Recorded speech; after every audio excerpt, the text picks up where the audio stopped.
All right, hello everyone, and again, peace of Christ, all of you. Please invite your friends, and we are back live on air. Now, we lost almost 800, 900 people. I hope they will come back. Look like people do not know what we said. We said just refresh your page and you will find our new podcast, but they are gone. They will be back soon. So, today our topic, as you see, why Muslims are proud.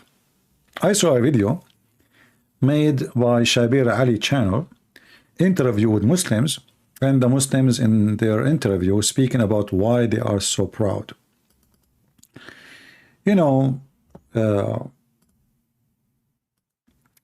Proud. Okay.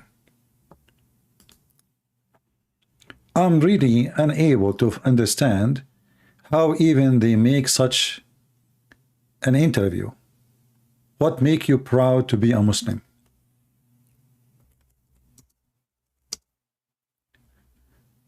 I'm not going to play the video so they don't claim copyright.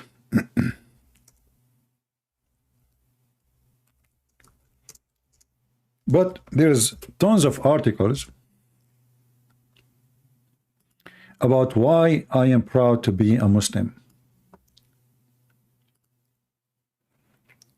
Thousands of articles.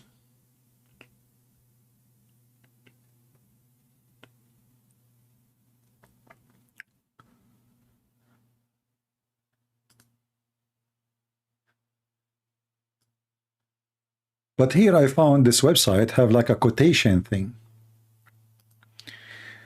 I am proud to be a Muslim because Islam is a pure religion, because it shows us how to live an excellent life and go paradise in the hereafter. It teach me manners, like how to behave with my elders. I don't know, you made me cry. As I know your prophet, he killed a man, his name is Abu Rafa,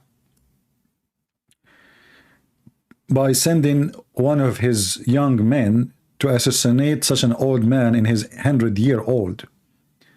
A woman, her name is Qirfa. The prophet, he split her to pieces by tying her legs between two camels. She was over 86 years old. So obviously Islam teach you a good manner and how to behave with the elders.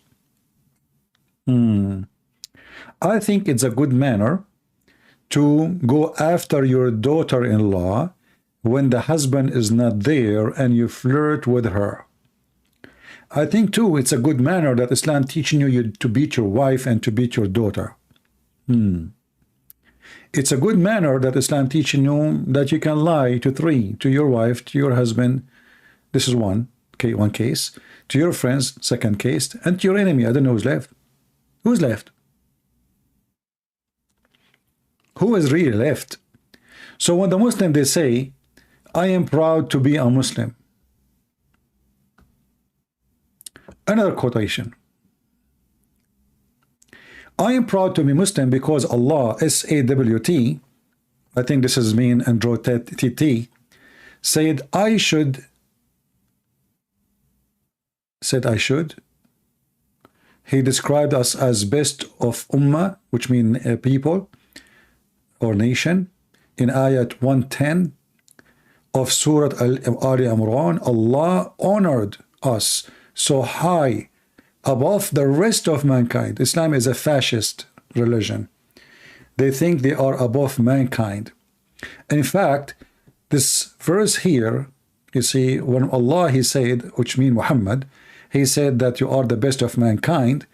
The Muslims, they have a duty to do, is to go and bring the black people with the chain around their neck or non-Muslims. If you don't believe me, this is the hadith.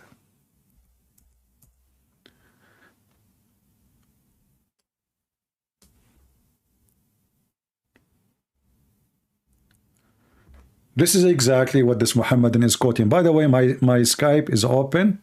Oh, let me see. It's not open yet. Hold on. I thought I did open it. Give me a second. If you are a Muslim, feel free please to call us. We will be happy to have you here. All right, I'm logging in Skype. And we are almost there. This Muslim was quoting this. Muhammad, he said, you are the best of people ever, which means the best of mankind, as he said, ever raised up for the benefit of mankind. You know, when somebody see the word benefit, you say, man, this is maybe about making medicine for people, maybe about helping others, you know. Benefit, it says benefit. Chapter 3, verse 110. This is a fascist religion teaching you the following. The best of mankind are those who bring, Muhammad said, who bring them, bring who? The non-Muslims, with chains around their necks till they embrace Islam. And this is how we save you from going to hell, brother. I mean, it did not take us 2 minutes to show how stupid what they are proud about.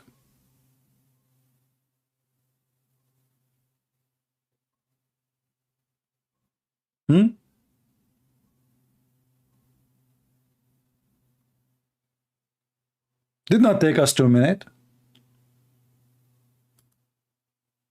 This is what you are proud about? And you know, they go and they make speeches about Islam is peace. And this is Sahih? This is Al-Bukhari. This is Al-Bukhari, as you see. This is the most authentic book for the Muhammadan. I cannot say the Muhammadan no more. I should say the Tatayan, the Tati, the follower of Andrew Tati. Because he is your savior now. Face it. Who is a Muhammadan would like to call us and tell us why he is so proud to be a Muslim? Anyone? All what I see in those websites is a joke. Is it really what makes you proud? That your prophet, he told you that you are the best of mankind? Fascist? Nazi? Do you really think you are the best of mankind? In which way? Huh? In which way you are the best of mankind?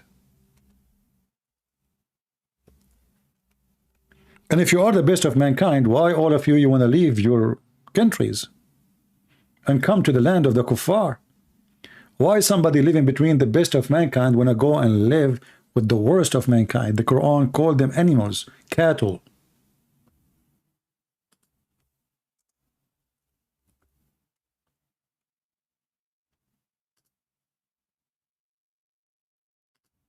Me, myself, I will consider myself lucky if I am living in Bangladesh, because I will never pay for the train, and the train will be fun. Or Pakistan.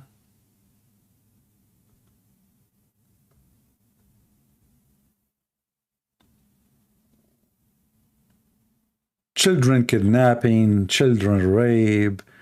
You know, you force your daughters at the age of 3 to wear hijab. What is that telling you? Telling you trust nobody on your kids. When somebody force a child to wear the hijab, that's mean that you live in a very evil society, to the point they are going after children. But why not? If the best man for you Muslims is Muhammad, who had sex with a child, of not children's. Do we have any Muslim he is proud to be a Muslim? Until now, I'm receiving no text from any Muslim in Skype. Nobody is proud to be a Muslim. Let's see another person. I am proud to be a Muslim because Allah, we are from among the very few that aware that Allah is our Lord. And we worship him alone. No, you don't worship him alone. You Muslim worship Muhammad. In fact, you don't worship Allah alone. And you don't even worship Allah. You worship only Muhammad. Who want to prove me wrong? Who is willing to prove me wrong?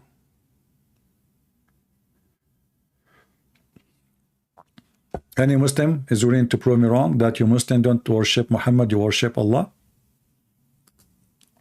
If Muhammad says something and Allah says something, which one the Muslim they follow? They follow Muhammad. And we can show you endless example.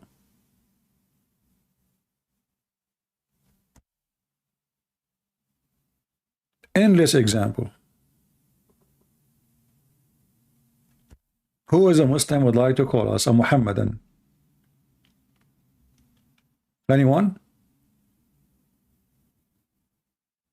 Please don't call me, you know, after, like, don't drink whiskey and call me, because when you are awake you cannot answer. So imagine after drinking whiskey like Prophet, peace be upon him, God of Islam, Titi.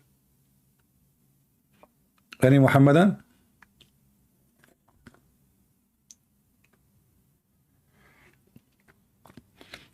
You know, a Muslim in a, if you remember our previous video 2 days ago, a Muslim, he made a comment. He says, what kind of debate this debate is? What? What kind of debate this debate is? What happened? See, the Muhammadan, when they notice how much their religion is busted, they don't like the debate. If Islam is doing good in debate, they love it. The second you see a Muhammadan complaining about how the debate is going, what kind of debate is debate? You are controlling everything. I don't know how I'm controlling everything. I mean, the Muslim, he can talk as much he want. And we spoke to him almost for more than 2 hours. So what the problem? Well, the problem is you got Islam busted. What kind of debate this debate is?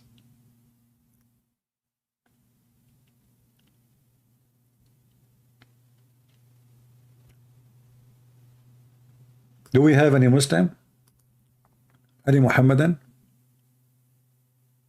And you know, the Muslim then, he tried to play smart. So he said, you know what, David, would he do better debate than you? I said, sure, he's my brother.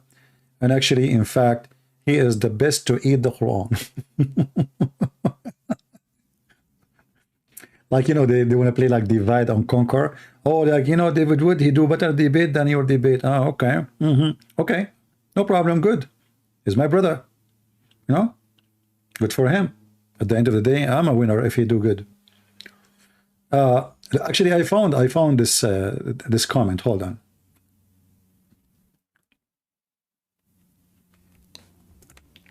Let us put it for you in the screen. And the sorry. And the funny, the Muhammadan, they don't use Islamic names no more. So they call themselves John, Stephen, you know, I mean, all kind of names. So they can merge, you know. So this guy, he said,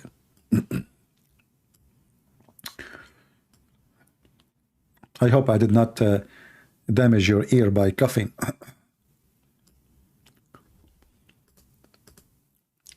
What kind of battle this battle is? You know what? Hold on. Let me make different screenshot.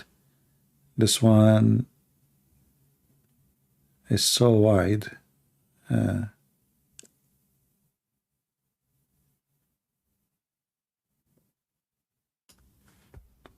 Where is the comment go? Hold on.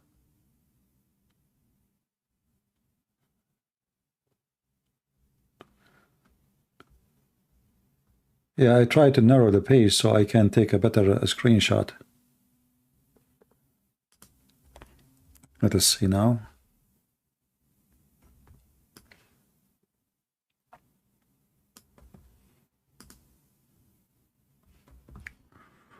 Okay, let us see this one. Yeah, maybe this one will be easier to read. For you, not for me. What kind of battle this, when you have weapons and all the accessories for the battle, but your opponent don't have anything to fight? The battle under your control, conquest, is especially in your hand. That's exactly what your debate are like. You are the one control the screen. The mute bomb is in your hand. Well, the guy called me. I did not mute him. Go watch it. The guy was talking to the last second until he said that Adam and Isa, they are not created the same way, and I showed him the verse in the Quran saying that they are the same, both created from dust. So this Abdul is upset, very upset.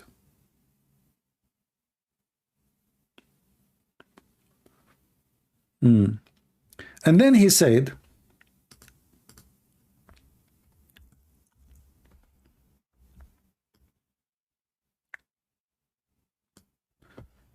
this comment.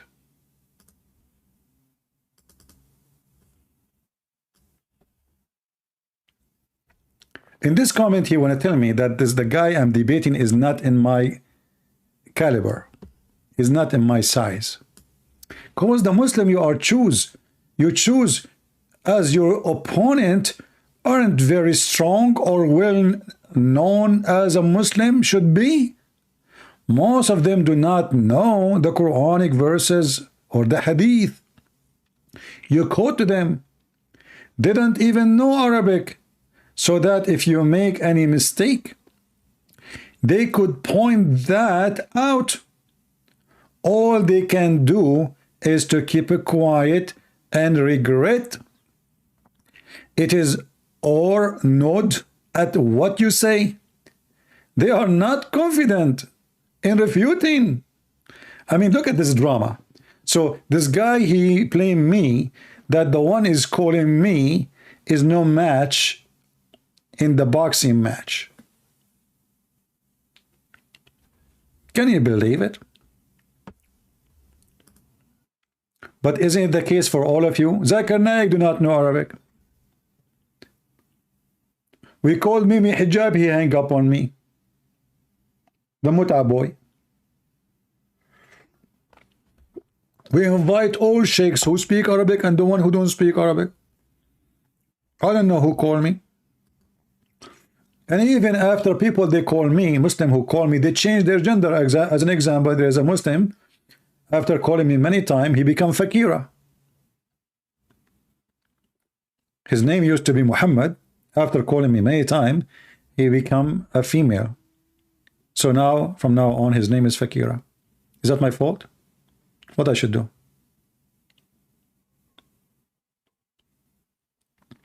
And as long as the Arabic who speak Arabic is a small number, isn't it the Quran says, I made this book in Arabic book so you might understand? So how you Muslim will understand the Quran? Right? And then he said, I mean, this guy is just crying hard for what's happening, because what's happening is very embarrassment, you know, for them. Nobody can defend his cult. None. What about you call me? You do better. Did I choose you? I don't choose who call me. Why do you always mention Zakir Naik in your debate? Do you love him? Brother and sister, the other person is named Christian. I know what we talking big about me. There is many reasons. Number one reason, because I'm very handsome. Number two reason, because I speak very good. Number three reason, because I have a nice beard. And I'm sectarian, you know it. I mean, look at this guy. Do you love him? What the heck? You may forget everything, but you don't forget Zakir Naik in neither one of your debate. Why is that? Believe me. Hold on, I will tell you why. So then I answered him. I have a reply here underneath. I said, why I always mention Muhammad in my topic according to your logic? I love him. Did you go to the goat school? And they told you the goat philosophy? So if we speak about somebody laughing at him, that means we love him. And then he continues saying, believe me, Zakir Naik does not even know you or cares about you. You are not as famous as you think. I mean, guys, I have to go. I cannot, that's it. I'm not famous as I think. So why you are in my page, you stupid? So can you tell me how famous I am according to what you think? Like, you know, as long as you are comparing me to Zakir Naik, by the way, hold on. You remind me of something more important. Hold on. We will take a break from this. Brothers and sisters, Zakir Naik right now is in Qatar.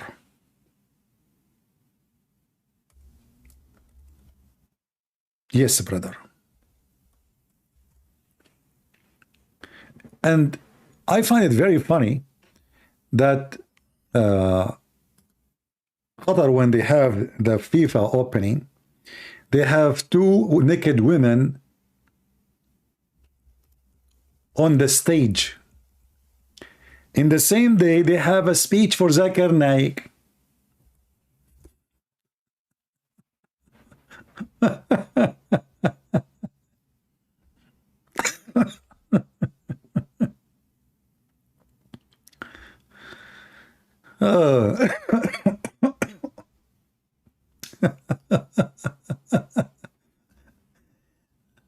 What the heck is that, man?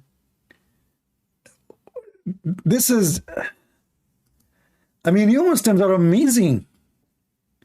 So in the same day, you bring Zakir Naik to Qatar to give you the blessing of Allah. And then in the same day, hold on, let me open this video here. Give me a second.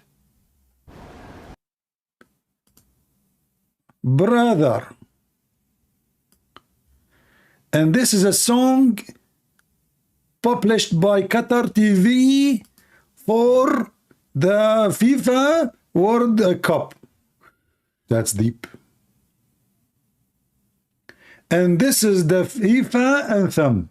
Even the FIFA, they have an anthem now. I'm sure if your name is Fifi, you will be so proud.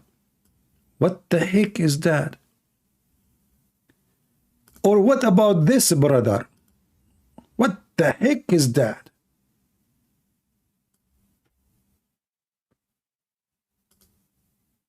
Zakir Naik is there in Qatar.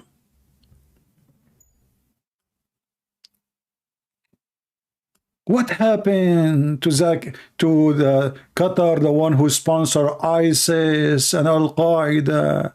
And what the heck is that? We have a Muslim here is upset. You see, by the way, Muslim, they never, always they are upset. You know why? Because they are high, up. They are upset, not just set. Look at this smart Muslim is what he's saying to me. I don't know how I can refute him. To be honest with you, I don't know what to say now. What you said to me is really something. I'm not sure if I can answer you. Brother, look at this. Why you lie deliberately? Don't you believe in any God at all? Talk about Islam, but don't lie, please. I have seen you change the Arabic to lie on the Quran. As long you have seen me changing the Arabic, that's mean you know Arabic. Why you don't call me and get me busted live on air? Is that fair, guys? As long he have seen me changing the Arabic, that means he speak Arabic. Otherwise, how you can find out? So why you don't call me right now? We are live on air. My Skype is posted for you in the chat, and show everybody and record it and take the video everywhere. What do you think? Exactly. That's very deep. Thank you, Diane. See, even Diane, she said this is very deep. Brother, you are deeply, I don't like your comment. I want to go back to Islam. Here we go. MashaAllah, MashaAllah. The Sharia of Qatar. Alhamdulillah. Zakir Naik is making speeches now about Islam in Qatar, and those girls are bringing people to Islam in Qatar too. And by the way, in case you do not know, all those they are in the stadium, they are not, most of them, they are like people who work in Qatar, you know, they are not really, nobody went there. This is a garbage country. This is a country have zero human right. Everything wrong in this country. So, and even the FIFA, they bribe the FIFA to take this, you know, this is why those games, I encourage people not even to watch. It doesn't matter which country, by the way, Qatar or not Qatar. Even if the game is in England or France, this is a very garbage game. It's a business. It's a mafia. It is not for you. They are just fooling you. You waste your money. Even people, they beat each other. Sometimes even people kill each other for the sake of football. But this is how garbage they are. This Prince of Qatar, he claimed that he support the Muslim Brotherhood. He want to build mosque everywhere. He want to spread Islam. And he brings Zakir Naik the same day they are opening the World Cup. Do you know why he do that? So the Muslims, when they are upset, he give them just a bone. You know, the Muslim, they will see this. What the heck is that? How you claim that you are a Muslim country, etc., and you are conservative, and then you do this. Naked women in the stage.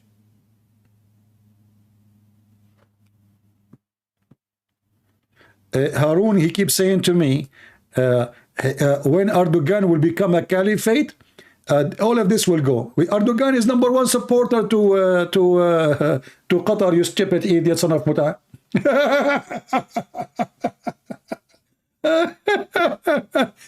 Erdogan, in fact, he is the puppy of the Prince of Qatar. This guy, he just wants money. Erdogan is a coward, and now Erdogan, he announced he will have the best relationship with Israel. Are you proud about your caliphate? Just search it. Just search it. I saw it in the Israeli TV news. Erdogan, he seeks the best relationship with the state of Israel, and he respects their sovereignty. Do we have any Muslim would like to join us and call us live on air? Shake it, shake it. Bake it, bake it. No Muslim can debate us, and the Muslim, they are just whining.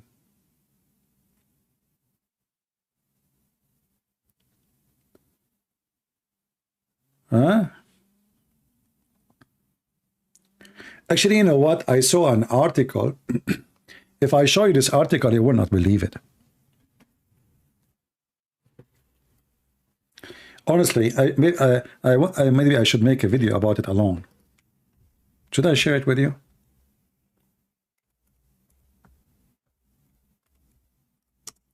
Let me search for it. They are sheikhs. They are sheikhs. They are explaining why Israel is strong.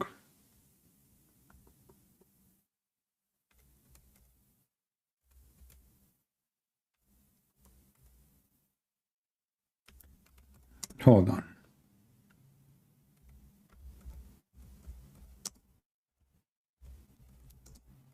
When you see what I will show you, you will die laughing. I don't want you to die, but I warn you.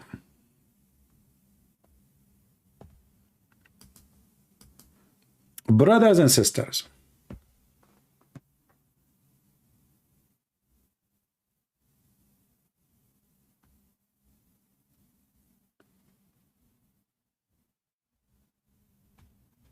let us see. Let me find you a website. Don't have too much advertising. I hate those websites. They are full of advertising. Okay, let's see.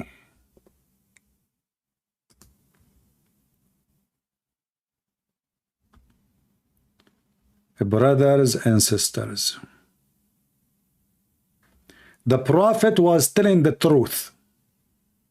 How the Muslim, they find out that the Prophet was telling the truth? The Prophet, he told the Muslims that the Jews, they will hide behind a tree. It's called Al-Ghardaq. Al-Gharqad, sorry. According to the Muslim sheikhs, look, what's wrong with this advertising? I can't get rid of it. I mean, how annoying. How you can read this stupid thing and this thing keep going down in front of us. Let me find a different website. I mean, what's wrong with those donkeys? How you want people to come to your page and you keep, you know, having those advertising all over? Okay, let us see if that will work now. No, it's not working. Still this advertising, I could not get rid of it. What a stupid website. Let us see a different website.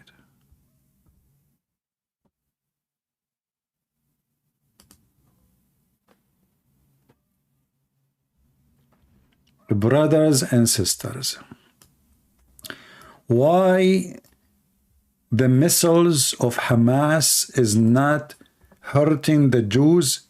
Instead, it is failing or falling in the top of the Muslims. Why? Anyone can tell me why? Anyone can know what is the story? Look at the trees.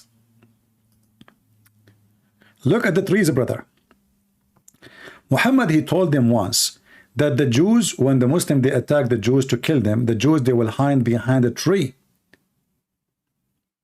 And now they are saying, you believe it or not, that the reason that the Israeli army is not getting hurt from the missiles of Hezbollah and Hamas because those trees are misguiding the missiles. They are destroying the missiles.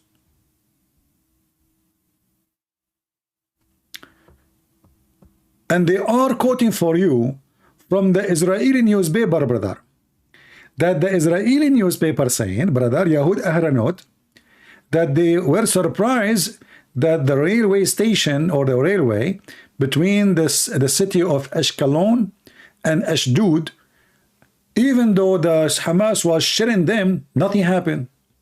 Nothing happened at all. And then they said that the newspaper said, the authority, the Israeli authority said, discovered that the tree, which is called Al-Gharqad, which Muhammad he mentioned, it is the reason to stop the attack of the missiles from Gaza. Brother, all what you need is those trees. Let me translate for you in English, maybe because you might say I'm lying. This can't be true. There's no way they will say such a thing. Shad Press Baghdad, the Israeli newspaper Yehudit Ahronot, stated that the Israeli authority were surprised today, Thursday, that the railway linking the cities of Ashkelon and Ashdod were not hit by the missiles, despite the continuous of shelling that targeted the two cities during the recent Tel Aviv war in Gaza. The newspaper added, the Israeli authority discovered that the dense trees that Israel is keen to plant, the Gharqad, this is the name of the tree or the type, were able to repel the attack of the resistance missiles launched from Gaza. Meh.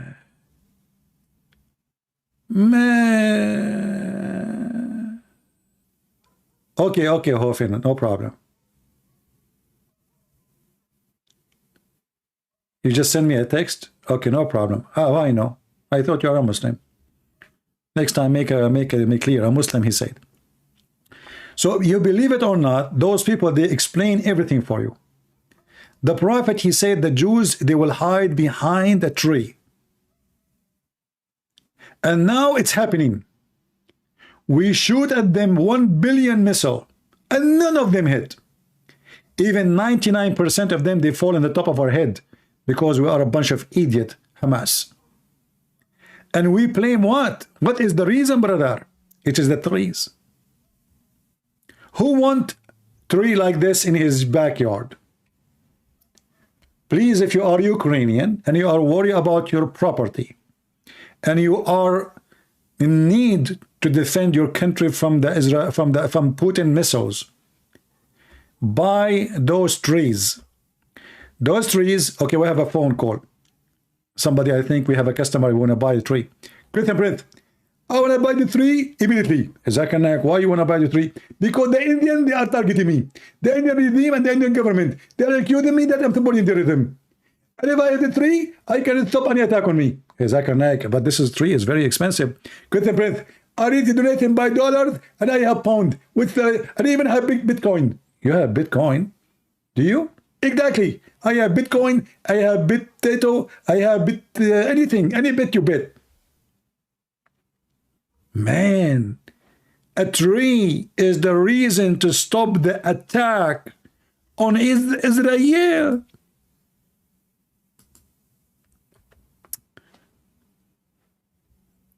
This is Halfin Calado.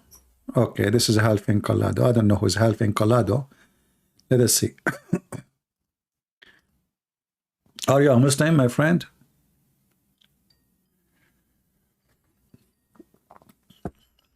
We have somebody in Skype. Let us see.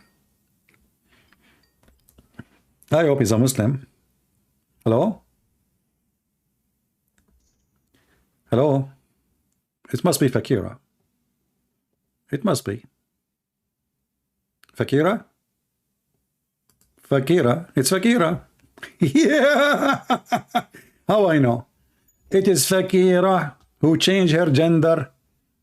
She was always female, actually. She never was a man.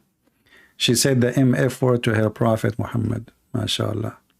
The newspaper emphasized that the Israeli Authority intend to plant thousands of those trees to enable them to repelling the rocket fired by Palestinian, like a terrorist. Brother, who can beat this? The newspaper emphasized that the Israeli Authority intend to plant thousands of those trees to enable them to rebuild a rocket. Let us be serious now. Can you deny that the Prophet, he said the truth? That this tree can stop any attack?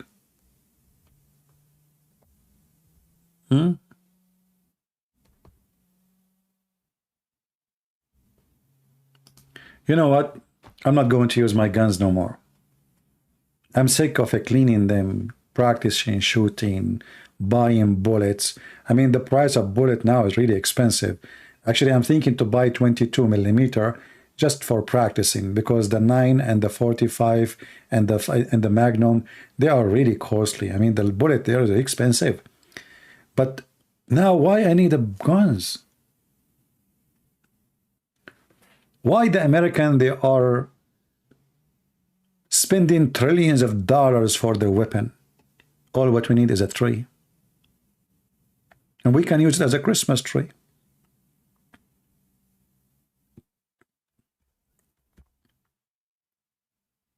The tree. Why we are not winning the war? Because we never been taught before that this tree can stop rocket. Hello. This is a Jewish tree. You cannot fight their tree. It doesn't matter what you try. You have to go. Hello. I mean, can you believe that there is a stupid nation like this? They think that they are losing war non-stop because of a tree. A tree. Hello. Baghdad found the solution. Why we need to cut the trees of the Jews? You know, Muslims now, as long as this is the reason, why you don't go and cut the trees? I mean, they are in the empty field. Go and cut the trees, and then do you do shilling, you stupid? As long now you know their strength. All what you need to do, take electronic engine saw, and chop them, and then shoot. What's wrong with you? You know, I remember one from Hezbollah and Hamas. They were fighting together side by side to fight the Jews. So the Jews, they say, Ahmad, Ahmad, he stand up, and the sniper shoot him. Muhammad, Muhammad, he stand up, the sniper shoot him. Khalid, Khalid, they stand up, and the sniper shoot him. So one of the Muslim leaders of Hamas, he was so smart. He said, brothers, be smart. If we do this, if we keep doing this, they will kill us all. Next time when they say Muhammad, Muhammad don't stand up, Khalid stand up. Supposedly he fixed it. Like we fooled them, you see? If they call Muhammad, don't stand up Muhammad, Khalid, he stand up. This way they shoot Khalid, but they don't shoot Muhammad. If they say Khalid, Muhammad stand up. Okay? Sure, sir. And what we will do with the tree? Those are the ones who want to bring us to the religion. They are saying a tree is the reason for them to lose. In this topic, the picture is confirmation of the hadith. This is a confirmation of the hadith, where the Prophet says, the gharqad tree protect the Jews in Gaza. And they are publishing, by the way, non-stop. Like this is 2014, but they are keep publishing this until now.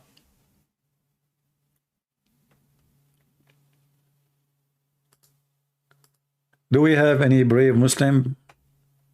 I don't want to talk to Fakira. She is very, very attractive girl. I can't believe it when she called me and she say, hi, how are you? So what the heck with this Muslim? Why this Muslim, she is saying hi like this? You know, it turned to be that this Muslim, she is from Senegal and she is a male, but she thinks she is a female. Oh boy. Do we have any Muhammadan? Mayday, Mayday, Mayday.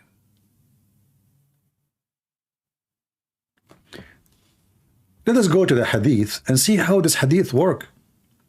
I don't know if I will leave this. I don't know. I want to keep this on the screen. That will bring me more Muslims.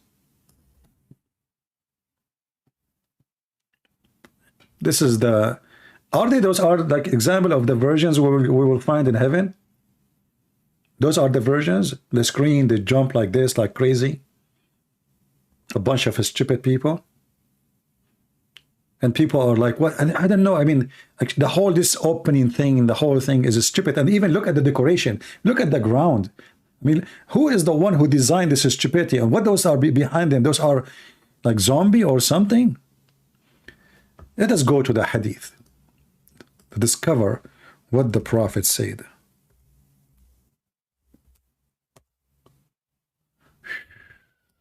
Look, Prophet, he mentioned it here. The Prophet said, the Messenger of Allah said, the last hour will not come until the Muslim fight against the Jews and until the Jew will hide himself behind a stone or a tree. And the stone or tree will say, oh, Muslims, there is a Jew behind me, come and kill him. Fascist religion, Hitler. But Al-Ghardaq, a tree, will say, so, for this tree is the tree of the Jews. Brother, the Jews are the first people ever who were able to convert a tree to their religion? No, Muhammad, he did. I know the Jews did before, look like it. And the tree will protect them.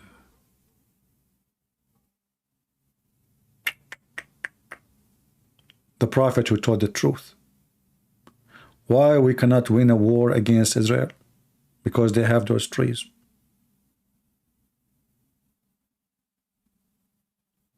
But why you don't cut the trees? Christian Prince, are you stupid? If those trees, they can fight rocket, how we can cut them, you idiot? Man.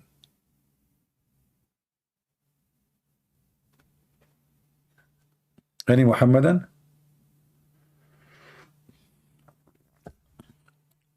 Do we have any Muhammadan?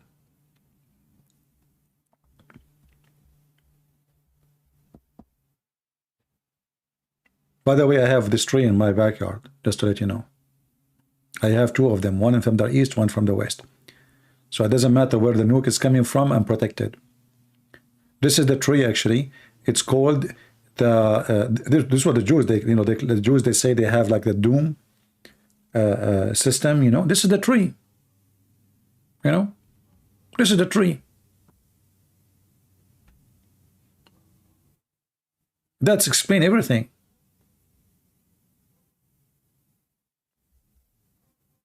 You might not believe it. It might be hard to agree with, but it's true. Those trees are very powerful. I heard, and I have witnesses. I have witnesses. I mean, I can get you a lot of witnesses, but nobody was there when this story happened. But still, I can get you witnesses. That once upon a time there was a king, and he's a Muslim king. His name is Zulqarnain. He occupied the whole world. But when he arrived to this tree, he didn't know about it. He never heard of it.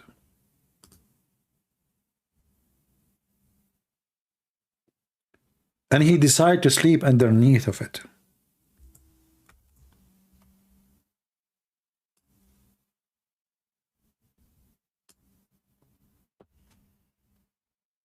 He closed his eyes and he starts snoring. After 2 minutes, he heard a voice saying, "Would you like to open Visa card account with us?" Zulqarnain, he never heard of Visa card. He said, no. They said, "What about MasterCard?" No. We can give you a mortgage with a very low interest. What mortgage is about? What are you talking about? We can give you a good credit. Open a bank account in our bank. Zulqarnain was really confused. He never heard of those things before. And then since then, Zulqarnain, he was really thinking about investing his money, and he is the one who started the Bitcoin. This is a true story, by the way. Bitcoin is very old. This is the tree. It's called Al-Gharqad. And this is a Jewish tree. And this is the tree. It's a Jewish tree. And it is the one who's stopping the rocket. If you look at the shape of the tree, it makes sense. It's a beautiful tree, actually, if you think about it. This is a perfect tree for the desert. So Muhammad, he claimed that this tree is a Jewish tree. And this tree is the protection of the Jews. And when Zulqarnain, he woke up, he thought in the beginning that he was seeing a dream. But then when he looked at the tree in the top of him, he found a sign. It says MasterCard, Visa card. We give you all cards. And contact this number, Jack Shalom, Jerusalem.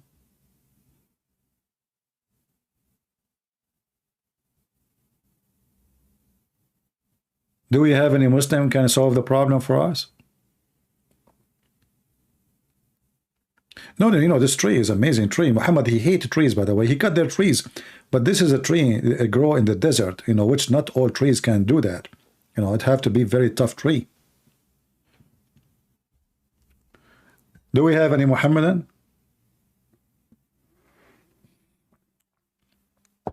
When we finished the first podcast, we have 800 something, 900, and now we have 700. What's wrong with you people? I will do what like Andre Tate. He says, today, one of my followers, he will get $1,000. And every fool, he is, he's trying to get more followers on Twitter. He says, maybe I will get $1,000. You stupid idiot. This guy, he will make a fake account and give himself the $1,000. And the dummies are all over.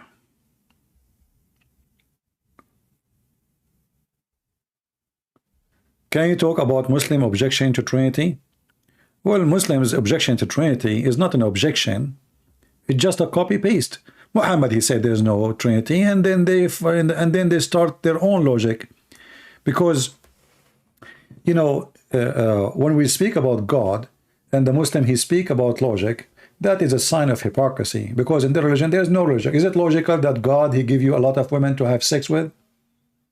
Is it logical that their God is one, yet he says if we want to have sex or he have a partner, he will have it from us? Is it logical that Allah is one, keep saying we? Is it logical that Allah is God, but yet he cannot have a son without a girlfriend? So Muslims are a bunch of hypocrites. Is it logical that Mary, she is a virgin in the Quran? Why the Muslim don't debate that? Because it's in the Quran. If it's not in the Quran, the Muslim, they will not argue. They will make fun of us. They will say to you, how you believe such a stupid thing? The virgin is, Mary was a virgin. But because Muhammad he mentioned that, nobody discussed it. Nobody dare to discuss it. So Muslims are just a copy-paste machine. Nobody really using his brain, because it's not you who decide what God can be or what he cannot. If God, like the Japanese, they believe that there's 8 million gods in Japan. 8 million. I mean, this is a lot of gods, but this is not the reason to believe they are true or not. If there is one God, it's possible to be there's million God too. Why not? As long one can be exist, then two can be exist, then three can be exist, then five can be exist. And we as a Christian, we don't believe in 3 gods. We believe in one God. But this is not the point. The point is, when you speak about God, you don't tell God what he can be and what he cannot. The question is, if this God is true, exists God or not. But he is 1, he is 7, he is 10, he is 20.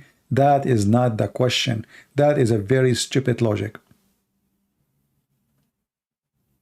If somebody believe in, like the Hindus, according to Sadhguru, they have 35 million gods. Is that the reason for me not to accept them? No. But if there is 35 million God, then they are. What I can do about it? And what you can do about it? But this is not the reason to reject them.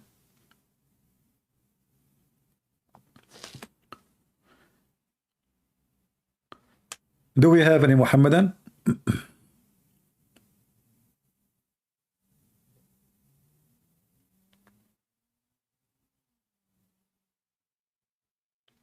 Any Muhammadan here?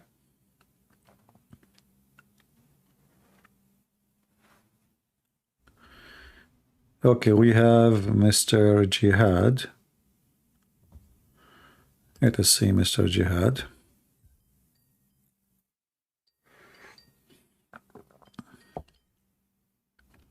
Hello? Yes, Jihad with me? Yes, I'm with you. All right. Are you the same person who I spoke to him before, Jihad? Yes, I've spoke to you before, and I've evolved on some of my positions, and basically, I know that the work you do. Look, you cannot get the true Islam busted. What you get busted is the Ahl al-Sunnah wal Jama'ah sect. Okay. You do a very good job of getting them busted. I agree with you. But you cannot get busted the true essence of worshiping the true creator. Okay, let's see. So the Sunnah, I can get them busted. So I cannot. So are you the one who follow the true religion of Islam? Look, CP, at the end of the day, brother, what I want to tell you is that it's not about causing division. It's not about No. Let's focus on the topic. Let's calling focus. people Abdul. Let us focus. Let us focus on that. I don't call people It's Abdul. about trying to get My friend. to what the true essence Okay, of the worshiping true essence. God Okay, is what is all the true about. of essence? You see, you said to me, I can get the Muslim Sunni busted. So what are you? Okay. For example, I heard you mentioned on a number of occasions that where did the so-called Muslims get the 5 daily prayers? Did you say that before? Sure. And did you say that the 5 prayers is not from the Quran? It is not. It is not. No. Okay. So as of now, I pray at minimum 3. Now, if somebody wants to pray 5, or 7, that's fine. But the minimum is 3. The Jews are praying 3. That's fine. I will let the hadith go. And I even accept the Bible as a book, but I just believe in tahrif. Do you know what tahrif is? Well, yeah, tell me what tahrif is. No.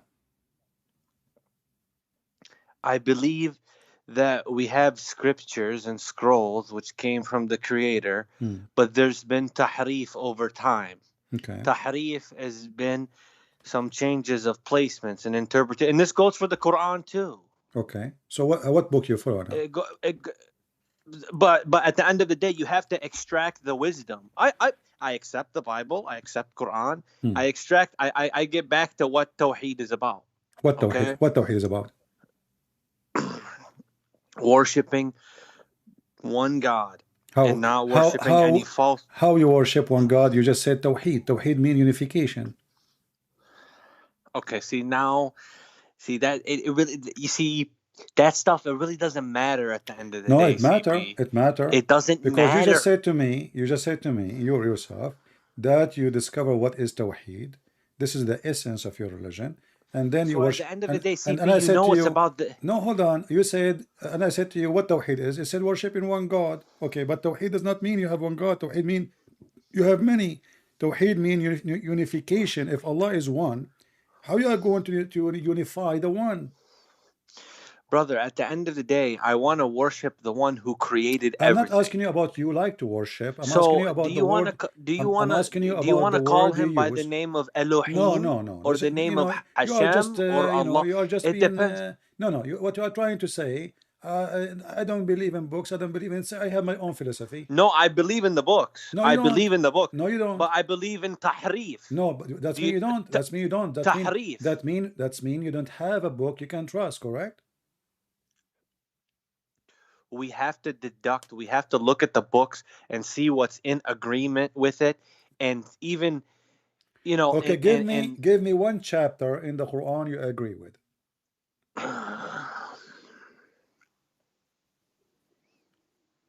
So a lot of,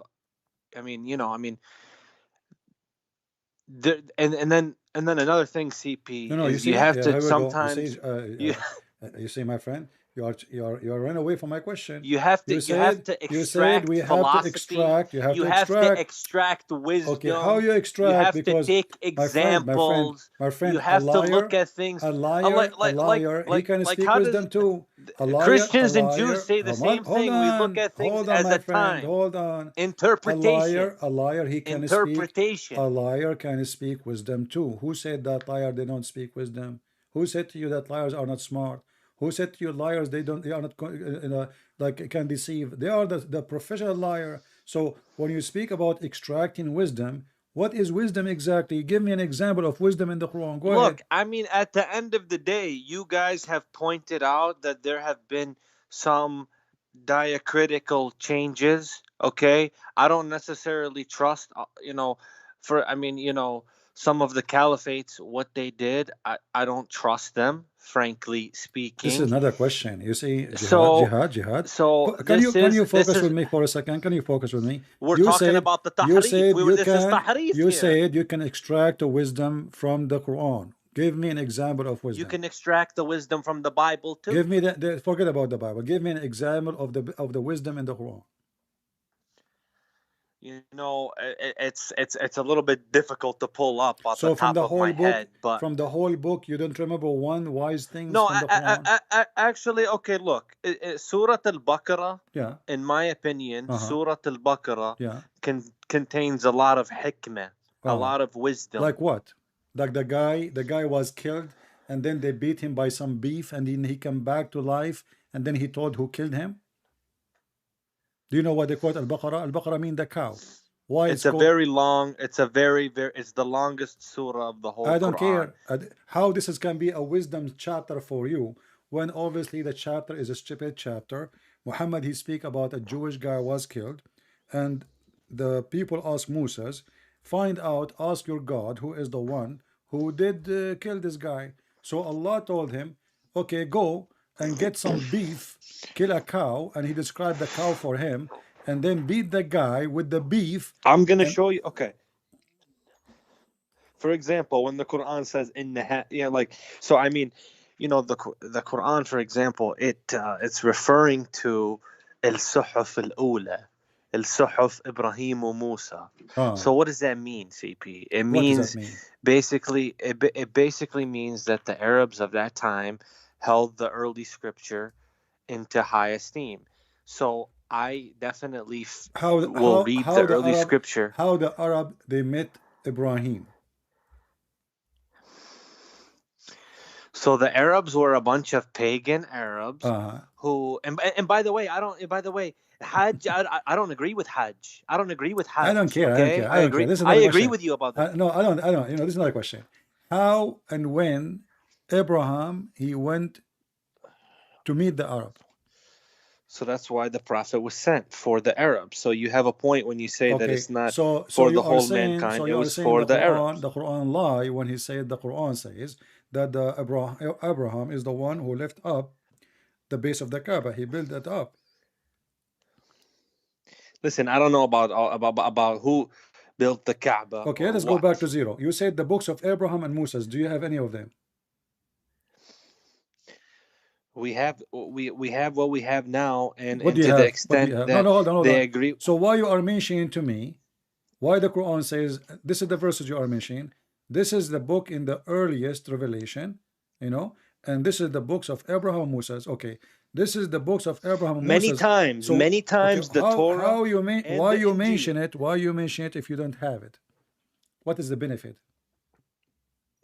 CP, let me explain to you how I approach things. I don't, I look at the Torah. Jihad. You see what you are doing. You are just let me explain how I see, how I notice, how I believe. This is not what I'm talking about.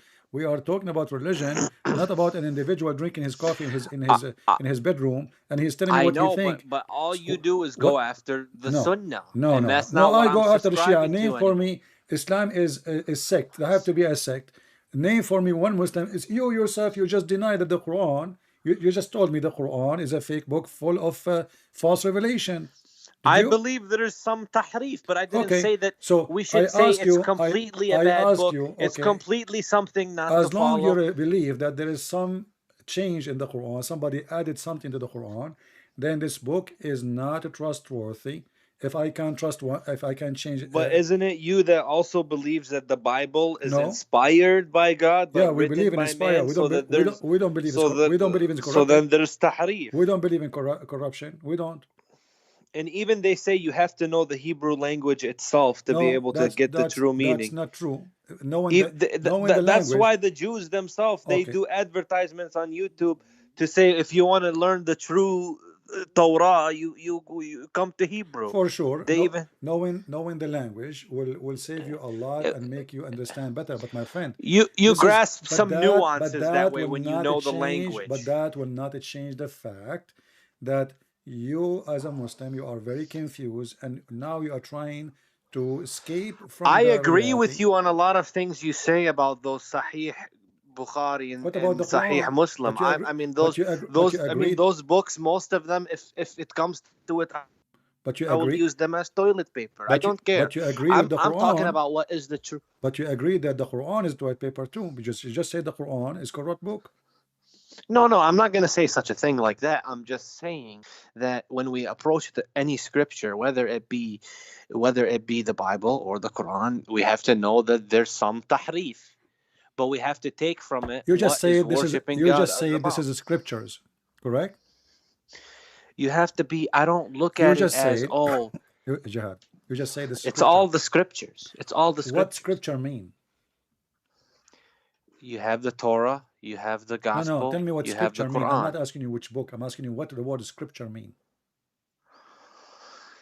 It's written language. It's what? It's written language in the form of a book. I wrote many books. Are there scriptures too? They are religious holy books, scripts.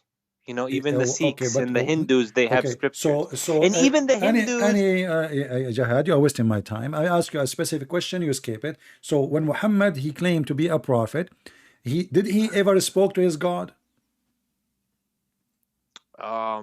So in the way that Moses did, no. This is not the question. Did he ever spoke to his God? Either he say he did or he did not. Okay, so in the case of Moses, for example, this is not the question. When God this is not the spoke to question, him, Jihad. Don't he waste spoke my directly. Jihad, Correct? Jihad, you know me. I don't like people to play games with me. The question is, did Muhammad speak to his God? I don't care how Moses spoke or not. From Moses, what we know, Moses, he called by iPhone, CP, no you problem. interrupt. Jihad, CP, Jihad, you interrupt. No, you this is interrupt. not my question. Did Muhammad speak to his God? Yes or no? Not directly, but through the. Not directly. Either you tell me he spoke. Did he speak to him? Yes or no? Not direct. So he did not speak to him. Well, CP. So it depends how you trust a man. How you follow a man, Jihad. How you follow a man? He himself never spoke to his God. Did every single prophet speak to Hashem directly? Well, so how they receive their prophecy then? From whom? They receive a fax? In some cases, didn't Jibril appear in the Bible? Show me. Yeah, Jibril appeared to Mary, but she is not a prophet. Okay, so Jibril is going back to the biblical tradition, isn't it? No, but he is not. But she is not a prophet. She did not say, "I received revelation from scriptures, and I'm going to teach you." No, she received that. She explained to her that she is going to have a child, and that's it. But she is not a prophet. Because she is the one who would have the child, so she's been told why and how she would have it. So that's all. But she is not a prophet. To you, CP, I'm asking you. I'm saying to you, CP, the definition of the Quran Muhammad is a never recitation. saw his God. Muhammad has never spoke to his God, and there is no witnesses that Muhammad ever spoke to an angel. And not only that, in the top of that, Muhammad, if he received, even Muhammad himself, he claimed in the Quran, he says that he received satanic verses, and even the Quran says that Allah will delete the satanic verses. How we can be sure that all the Quran is not satanic verses? How do we be sure the whole Quran is not satanic verses? How? As long as the Quran contain that. Because we have to have a criterion. What is the criterion? Go ahead, tell me. We have to have a criterion. What is that? So we could basically say what is good and what is bad. What is good? What comes from God? Is beating your wife? Is beating your wife is good, Jihad? This is a permissible thing, which I believe is okay. It's okay to beat your wife. In certain cases, yes. Like what? But what cases? If she she goes out too much and she drinks alcohol. So then, what about if you okay? So if you drink alcohol, can your wife beat you? No. Why not? Because I'm the man, and that's just the way it is. Okay. She can hire me, and I can come up and beat you, no problem. Okay, my friend. If she pay me $25, I mean, your logic is stupid. So you are the man, and she because is the man is in charge. She is weak. Well, she can hire. She can ask her brother. She can ask her brother or her dad to come and beat you up. Yes, exactly. Okay. Yes. So what kind of religion? Then what kind of religion? Family what kind of religion? Justice is missing. Secondly, you give me a false excuse. No, justice is not missing. Is missing. For sure it's missing. Because the Quran says if a woman became like you fear that there will be a rebellion, you can beat them. Imam Ja'far as-Sadiq spoke a lot. So now you are a Shia. I acknowledge some of the works of the Imams. Okay. I acknowledge. Do you some believe of their the Imam words, Ja'far as-Sadiq? Well, I don't know the details of all. What kind of shoes you wear? Okay, I know. Okay, yeah. So there's some funny stuff there. What do you mean funny? A second ago you said you believe in what he teach you, and those people, they taught you if you wear black shoes, your private part will never function. Okay, but that's the difference about the word Shia technically means deviant. So whenever there's different schools of thought there, but everybody's pretty it's not like how the Sunnah school of thought is, where it's believe this or that's it. You know what I mean? So I mean, it's basically, how do you want to interpret things, CP? So you mentioned a minute ago about the Quran, how we know this. Well, maybe to the extent that it agrees with the Bible, the Torah, My in a friend, lot of ways, we can say you are all over the place. You said to me, no. you accept what the Imam Brother, some Sadiq he of those said. imam, but they used to go Okay. back to my friend. So, Many of the so scholars, can they you tell me used to one go to thing? the Bible to get Your Shia Imam. interpretation. Can you tell me one thing your They, Shia they Imam he said is true? they would read the Bible Is it to true? get Is it true your interpretations about Imam, the the one? prophets and Moses. Is it true that your Imam said that the one who drink the piss of the Imam he go to heaven? I have no idea, and I don't, and that is, I mean, that's not something Is I it would true? drink the Is it true piss. your Imam he says if you eat carrot, your penis will stand like a like the power of Well, well, vegetables are good for your penis, okay, but all right, that's carrot. one thing. Yeah, if you eat carrot, it's so okay. Now, Yeah, I mean, is vegetables are, provide health for that area. I'm sure. I've heard. I've okay, read. okay, So yeah. all right. So okay, But let us okay. Hold on. Let us see some of the CP, things. you're missing the brother. Is it Okay, true? Is but it true? Is it CP, true that yeah, if you speak, CP. if you speak during Oh my, sex, it's you, just in what you are saying? CP. It's not. It's I mean, why do you want to go to these funny You are the things? one who mentioned to me. You These said to me, silly things. you said to me, I bust the Muslim Sunni, but your Shia is way more stupid. Look, CP, you know that in this day and age, it's not about what you think, coming back and spreading the caliphate and this and that. We are in the end times. So, I mean, Jihad, it's this is the end times. you speak Arabic? I do speak Amiya Arabic, Okay, but my okay. reading is Read for me weak. Allah. According to your Shia Imams, that the one who speak during sex, his son will be mute. Okay, my friend, this is all Do you fine, speak when but you are what does having sex but in Jihad? CP? But what I'm saying is, yeah, this is funny. I don't care What do you mean funny? if but I mean, The whole books are stupid. but brother, why don't we get If you back to wear the a yellow issues shoes, your such? penis will be strong. If you wear black shoes, your penis will never work. A guy he complained to So the why can't we Imam, get back he to the said to issue? him, hold on. A guy he came to the Imam, he said to him, the Imam of Allah, the descendant of Muhammad, I have 7 children, all of them they are girls, and I cannot have one boy. What I should do? He said, you stand behind her and you push it hard, and each time you push it hard, you spank her and you scream, Ya Ali, Ya Ali, Ya Ali, 7 times, and then you will have a boy. And then that guy, he gets 7 boys after that.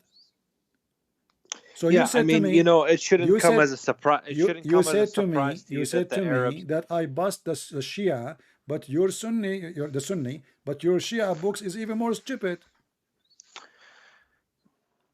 I mean, I'm not saying that there's not some funny stuff, but it doesn't necessarily. But you see, within the Shia, that nobody says you have to believe everything. You just interpret. It's about interpretations, and you look at some of the imams for So how they interpret what things, this religion? Okay, and hold on. So what this religion and they about? even read the Bible, my friend. They You don't interpret the have to Bible. believe They you don't have interpret to the Bible. believe everything. So what the heck with this religion?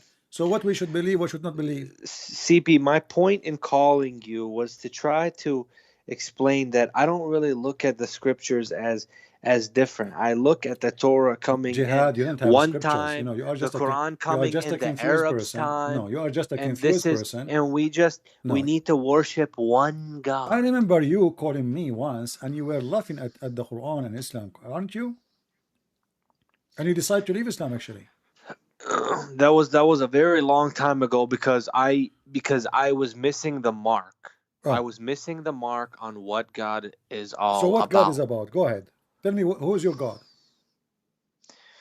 My God is the God of Adam, of No. This is course. not a question. Who's Okay, your God? Who's your God? he's the one who create. He's the creator. This is not an answer. Who is the one? Who is your God? Whether you want to call him Elohim or I'm not Hashem asking you or for. I'm not Allah, asking you for what you call him. I'm saying who is your God.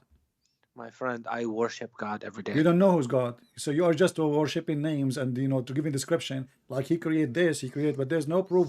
You are you are hippie. The intention of like the my hippie, heart. the hippies. What they say, there's No, a no, power. no, I no. believe in energy. I am in good energy, but but the second I ask you who's your God, No, it's not like this, my okay. friend. So who's your God? It's, Okay, I'm asking you who's your God. my God is the one who created Adam. Who is the one who created Adam? In the Hebrew language, he's called Hashem. In Arabic, he's called Who is Allah. Hashem? Elohim. Who is Elohim? The one who, my God is the one who spoke to Moses in the bush. Who is? You see, you are not telling me who is your God. You keep telling me That's him. You are stealing information from other religion. You have nothing to do with it, and you are a person who follow Muhammad. You don't follow the Jews, and now you are stealing names. It's not even existing in your Quran. Is your Quran name your God as Hashem or Elohim or Yahweh or etc.? No, it doesn't. But what I know is that the scholars and imams, they would look to the Bible for certain interpretations on the earlier scriptures, which is perfectly valid because it's just one time. They look. The reason they look because history, Muhammad. and then you come to the Arab time. They look because the what's Quran, wrong with that? Okay, look what you just said. You just said that your scholars, they have to look at our Bible in order to understand something in the Quran, correct?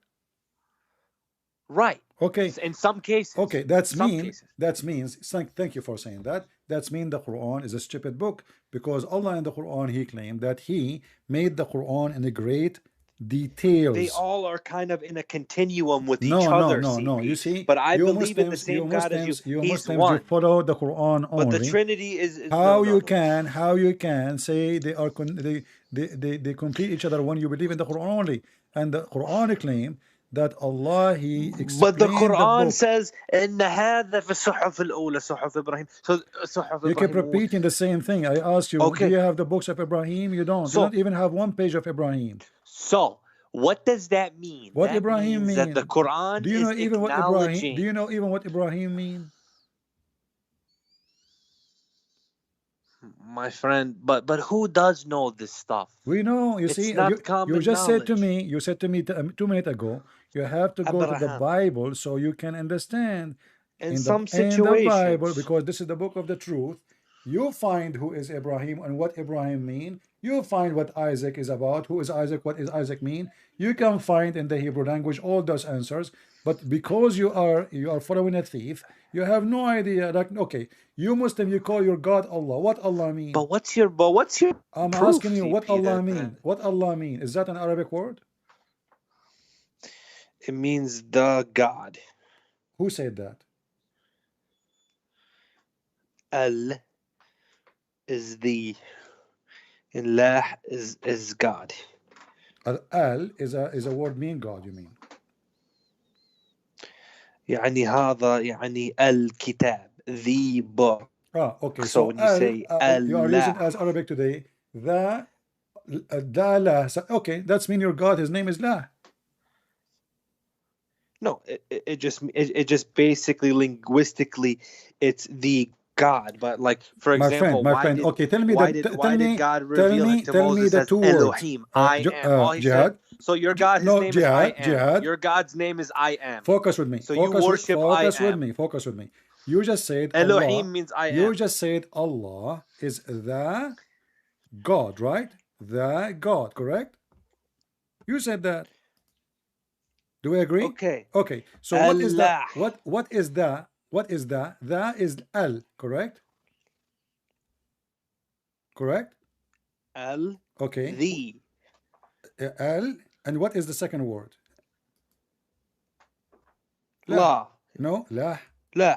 Exactly. But you pronounce your God name is La. So thank you very much. Go right now and search on Google. You will find that La is the moon god. Thank you. Allah. Al, according to Arabic today, Al is word mean the. La is the name of your God. But at the end of the day, brother.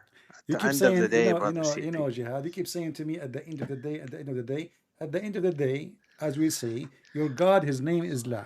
Or what it take me 2 minutes, a minute, a second to go to Google and I can search But what? God. But why does it matter about the language? Because it It depends who matter you're because this is the speaking name to. of your God, and we need to find who is this God. So if we go on right now and search for La, then we will find that La So is the the Quran says, La other is the people can go to heaven. La is La is the moon God, as you see. The moon God, this is the moon God, Allah is and you are the one who agree that your God name is La. So your God is the moon God. It's not so much the moon god as a symbol that the Arabs had back in the day because they revered the moon, and God is the one that created the moon. It's sort of like a symbol of the Arabs. And yes, it has a lot to do with the Arabs, and this is what came to the Arabs, but But this they is were not an, this pagans. but this is not an Arabic word. This is an Aramaic word. Well, I mean, Arabic, it comes from Aramaic. CP, come on, dude. Are Okay, you so serious? Arabic comes from okay, Aramaic. La is a very well-known God name of the moon God, and there is the moon God, the sun God, and even your Quran says that when Abraham he decided to follow a God, he worshiped a God. His name is Akbar, correct? Who said okay, a god, his name is Akbar. So you said before that God is Al-Rahman or Al-Akbar or something like that. Now there's sifat, but I mean, I don't know if you're trying to say that it's a different God. When the first time your prophet he used the word Ar-Rahman. Um, you know, Bismillahir Rahmanir Rahim. When the first time he mentioned that? Well, wouldn't that go back to the first surah that was revealed? My friend, this is the first Azura revealed. Muhammad, after almost before he died, he started using the word Ar-Rahman. So the question is, how come he never used the word Rahman before? How come this name appears suddenly? Muhammad never used it. And now Well, then many years. how come there's a whole? Well, then how come there's a whole? Well, let me push back on you a little bit on that one, because if he revealed the Quran within the span of his life, then how did we have the verse Ar-Rahman? Read with me, chapter 17, verse number 110. No, I'm talking about Surah Ar-Rahman. I'm talking about first time your prophet he mentioned the word Rahman. Do you see it on the screen? At the okay, are you live? Yeah, I'm live. What do you think? You text me without knowing? Okay, but are you on YouTube? Yeah. Okay, let me you can open your phone if you want. Chapter 17, verse 110. No, I want to just follow the screen on YouTube, and I'll read it from YouTube to see what you have on. I just need a minute to go to your channel and see where the live stream is. Okay? No problem. But I don't know what point you're trying to make here. I'm showing you that your prophet is a liar. First time he mentioned Ar-Rahman was way after he announced himself a prophet, many years after. Can you prove this, or is this absolutely? You're talking to Christian friends. I mean, I know you say a lot of I mean, there's some good arguments that you give, but there are some cases. Let us see if this is a good argument or not. Do you see it in the screen or not yet? You twist things in a certain way. I twist the arms of Muslims always. Yeah. Now okay, so what I seen. Now read it with me. Is it in front of you? It says call upon Allah. Okay. Or upon Rahman. Exactly. By whatever name you call upon him. Yeah, because this is the first time. By whatever name hold on. This is the first time. Hold on. Whether it's I am. Did you ask yourself why he is saying this? Hold on. No. Come back to God. You are talking to Christian Come friends. back to God. If we go, I'm inviting you. You don't know God, you are worshiping idols, and you are a Muhammad and you have no God. Listen, this is the chapter of Al-Isra, chapter 17. But this is the chapter number 50. So today Quran is chapter number 17, but in the original revelation according to Islam, it is number 50. And this is both the Shia and the Sunni agree upon. So Muhammad, he received the name Ar-Rahman after 50 chapter, which mean half of his life as a prophet is gone. And today is the first time he mentioned the word Rahman. How in the world this verse Ar-Rahman or this word Ar-Rahman now later appear in the front of every chapter? And then why Allah never mentioned this name? If you go and read the interpretation, you will see that there is a guy, his name is Rahmanul Yamama. He claimed to be the prophet of Allah, and then he sent him the prophet of Ar-Rahman. He sent him a message, a letter, says in the name of Rahman. And then the Arab, when Muhammad he wrote back, he says in the name of Allah Ar-Rahman. The Arab, they say to him, well, look like Muhammad now today. So it sounds CP. It sounds to me that the prophet was just using the word Rahman, which means merciful, as a way to describe his Lord. Rahman is coming from the word Raham, which means the womb. So this is a case where I'm like, okay, where do you get this stuff? Where I got this stuff in the front of me. Here we go. I can show it to you. What do you want? I mean, so you cannot accept my friend Jihad. You know you are talking to who, right? So don't tell me where you get this from. People will laugh. So either you can stand your ground and you say, I challenge you, show me, prove me. At the end of the day, I need to make sure, because a part of you is a show businessman who wants to come if I'm a show business now, okay, I'll prove to you that I'm show businessman.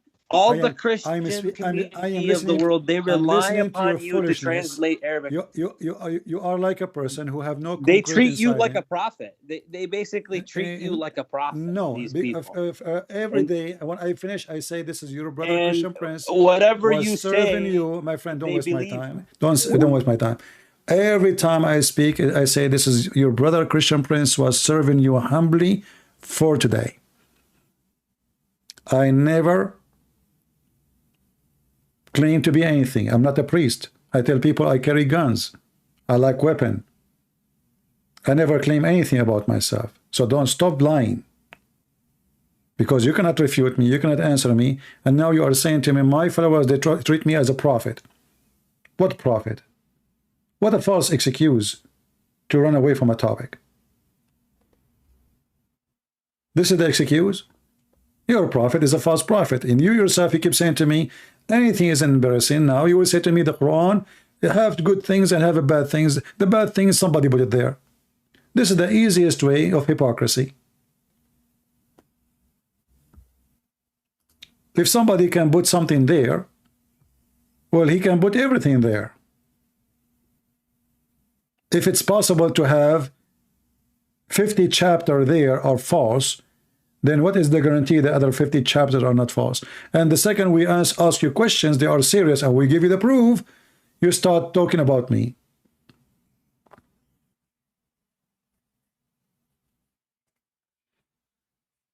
People, they trust what I say because I show what I say. I don't make speeches. I don't have a camera showing my face. I show reference. Everything I say is reference. So how in the world they will not trust what I say? Watch every single video of mine. You see nothing but reference. When I mention to you Ar-Rahman, here we go. This is the first time your prophet, he mentioned the word Ar-Rahman. Where was the name of Allah before? How such an important name is not there? You Muslim, you repeat it before anything you do. In the name of Allah, Ar-Rahman Ar-Rahim. How come this name did not show up for the most, or at least the first 10, 12 years of Muhammad claiming to be a prophet? Until a guy, his name is Ar-Rahman, sent him a letter. And the funny is, what make it more funny, that it is you Muslim who claim in your books that this would happen. Not the Christians.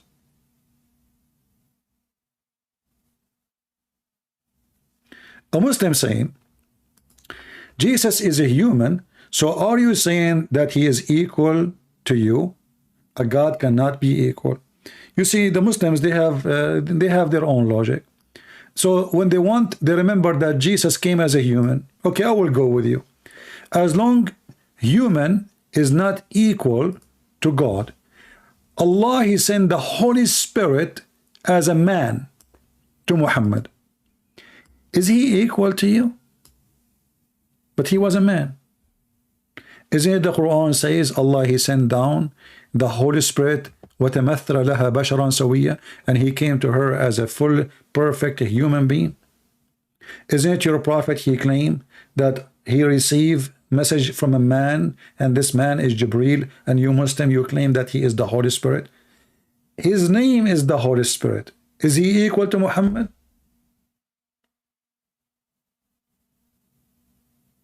Muslims are a bunch of hypocrites, and they play with the logic. In fact, there is a verse in the Quran saying that if the one who was in the earth are angels, Allah will send messengers as angels.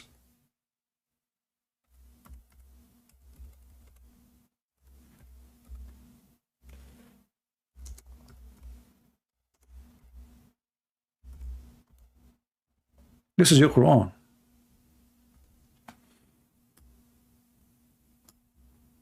Chapter 17, verse number 95. If the one who settled in the earth are angels walking about in peace and quiet, we should certainly have sent down from them heavens an angel for a messenger. What does that mean? That angels will not come as a messenger unless the one he is going to them are angels too. So how the angel came to Muhammad? Guys, do you see the stupidity? Did you notice how stupid this verse? Allah will not send, if you don't like the translation, we can change it for you.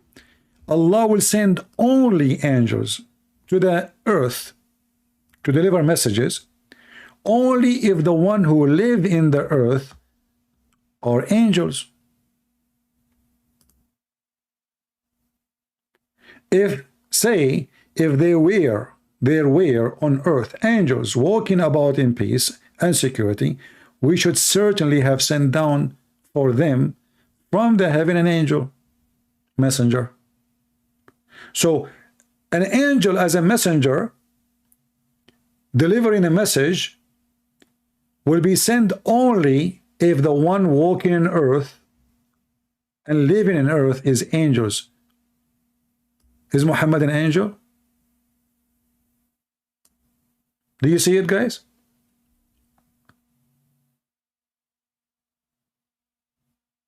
It's in front of you. You do not need to be scholars to understand it. Very easy. If the one who live in the earth are angels, we will send an angel as a messenger.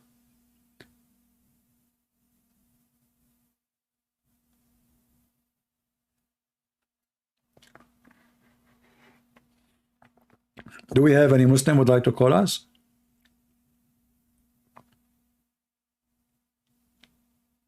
Call us and get reward from Allah.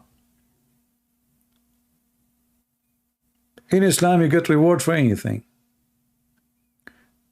They asked the Messenger of Allah, do we get reward when we do boom boom with our wives? He said yes.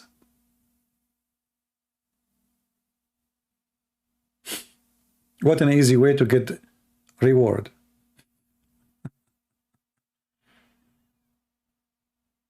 Boom boom. Each time you put it in, out, you are getting reward. Allah is writing down your deeds. Bing bong, bing bong, bing bong, bing bong, bing bong, bing bong. And the more bing bong you do, the more reward you get. What a religion. Any Muhammadan?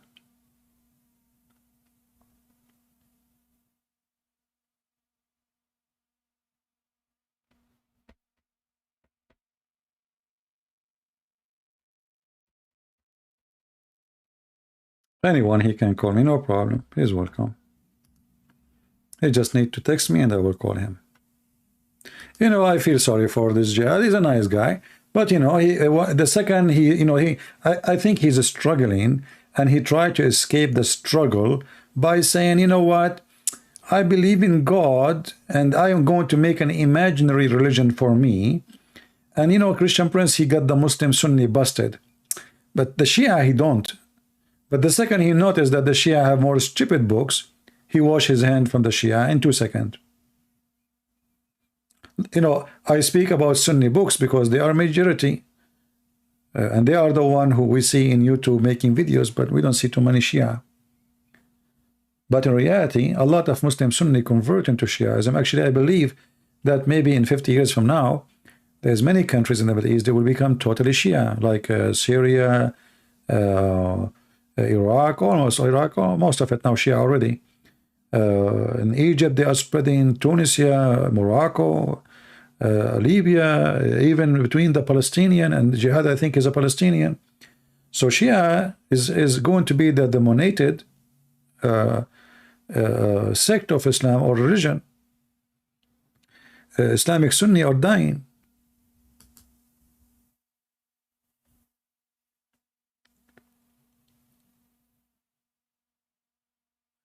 Yeah, I have only questions about Islam. You know, I want only Muslims. Yeah, only Muslims. When we say Christians call me, nobody call. When we say Muslim call, nobody call. Any Muslim?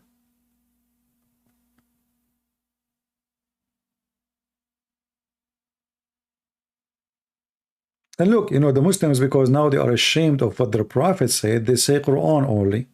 But Quran is more stupid than the Hadith. Like this guy, Muhammad Shalabi, he says, he believes in Quran only. Okay, the Quran says sun set in murky water. What you will say?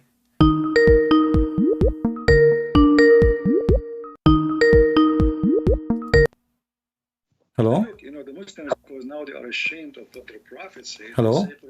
Hi. Hey, how are you? Hey, I'm good. Wait, let me just check my voice, cause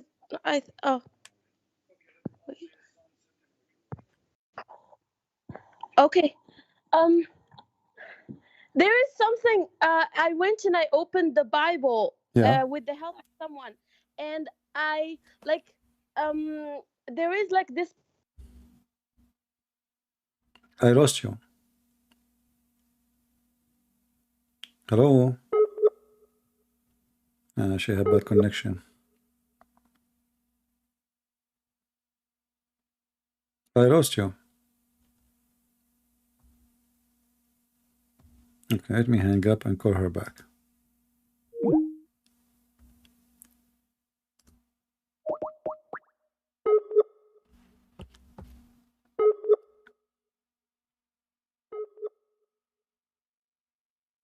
Let us mute Skype until she answers. This is Fatima, who called us last time. She's a Moroccan and she left Islam, if you remember. And we told her to read the Bible, so she have a question about the Bible.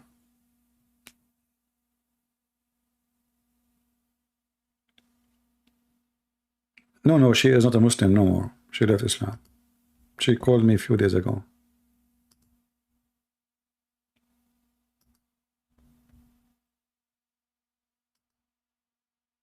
Let us call her again.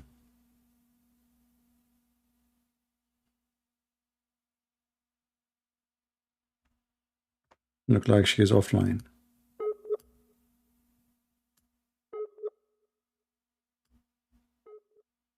All right, let's call another Muslim. If she come back, we will call her.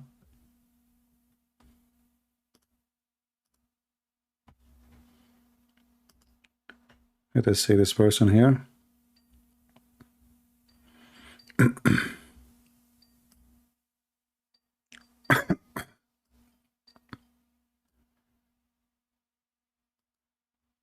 This guy, he said, Assalamu alaikum. We call him, call declined. Well, let me block you then. What's wrong with people?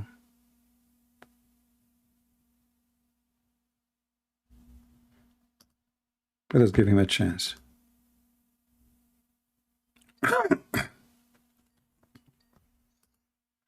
Hello? This is Fakira. Let us see if she is back.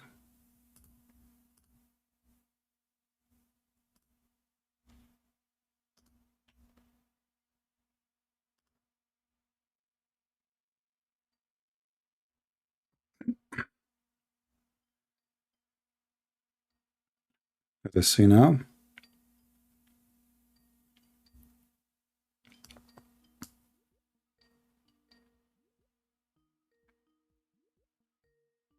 I'm calling her back to see if, you know, if we can get her back.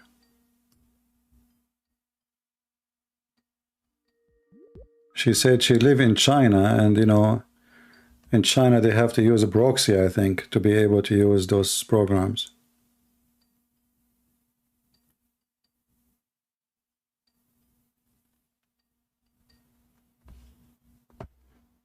Well, she did not answer.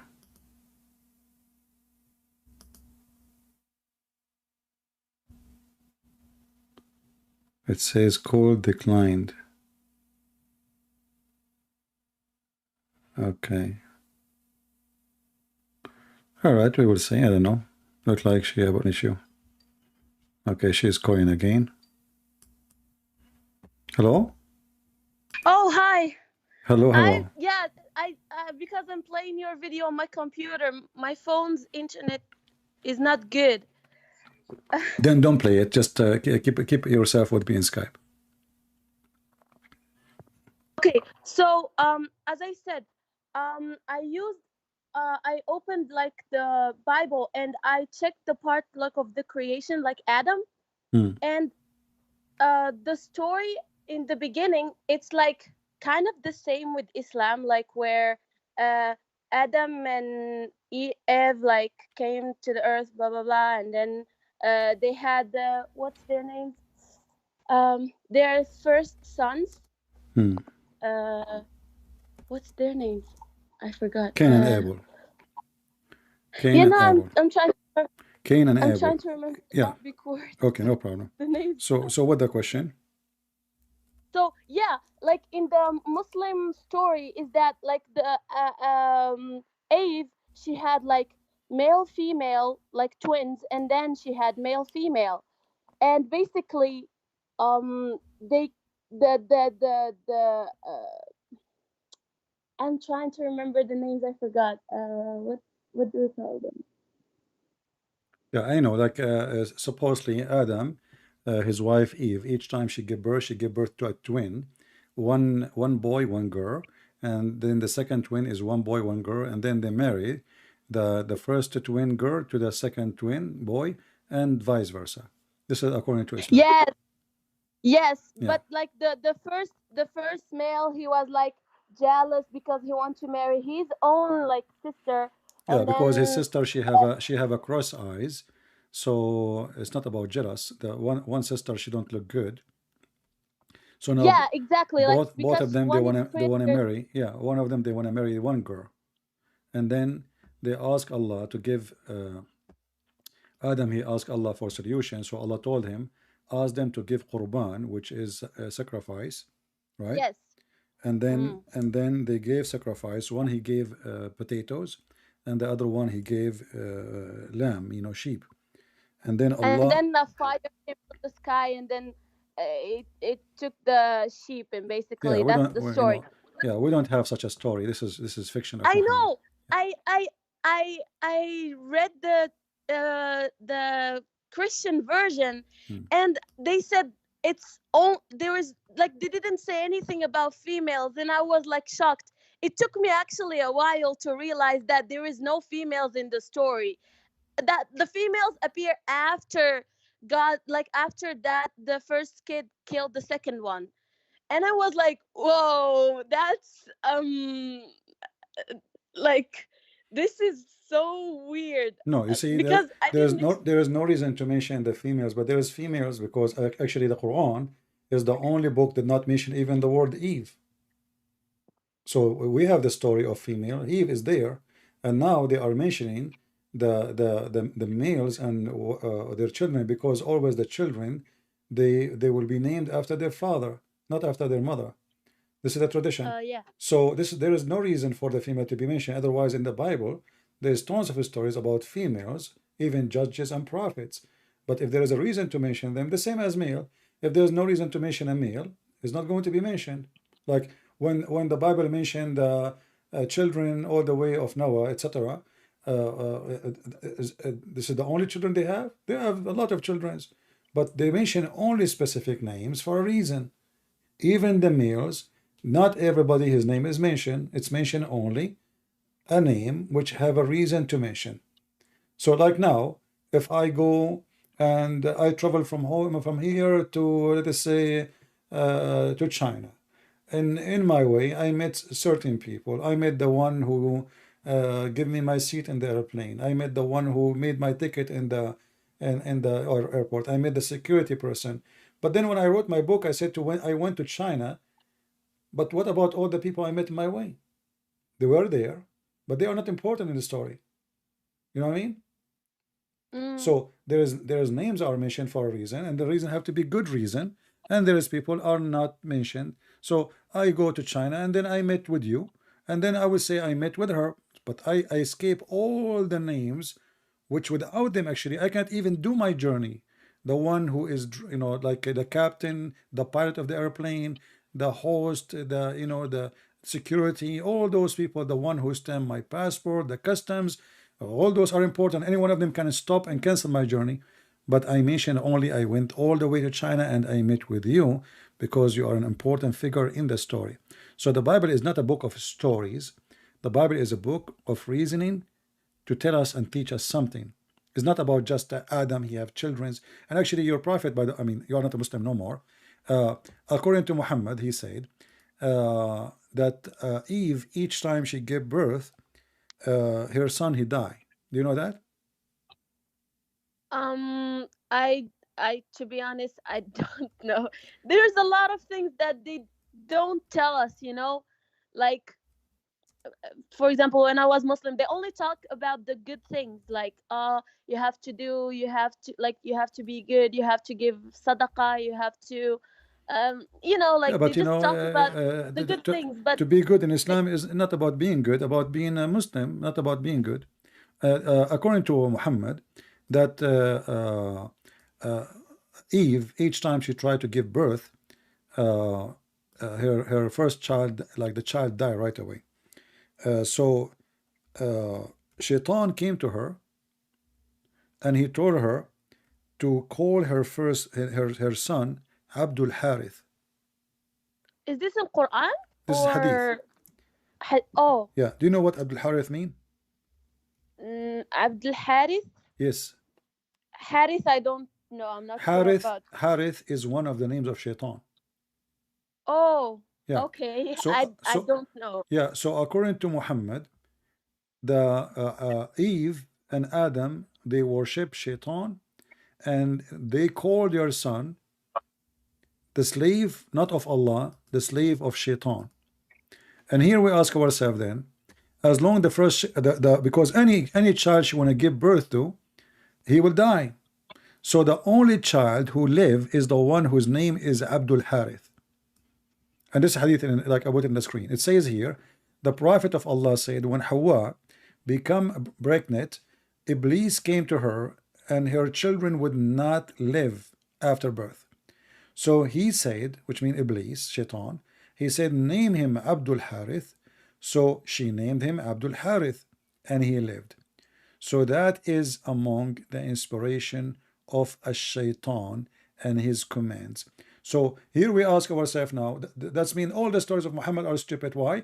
Because the first child of Adam is Abdul Harith. It's not the two first boys. This is the first boy. This is the first boy. Because as you see, all the kids, other ones who all the kids, when she gave birth, they die right away. Oh. Yeah. I don't know this story. I'm not gonna lie. I mean, what you will know, I mean, Islam is a stupid religion. It's full of stories. Islam is a storyteller, you know, a guy. What Muhammad is trying to say here that shaitan, he kill your babies, and the baby will live is only the one he have his name. And then you ask yourself how stupid is that is, because now Allah could not protect the children of Eve, but shaitan, he could. And now because Eve and Adam, they are worshipping shaitan, and they called their son Abdul Harith, the slave of shaitan, not the slave of Allah, he live. So who is the first son of Eve? Is Abdul Harith. And that destroy all the logic of Islam about how Adam and Eve came to existence.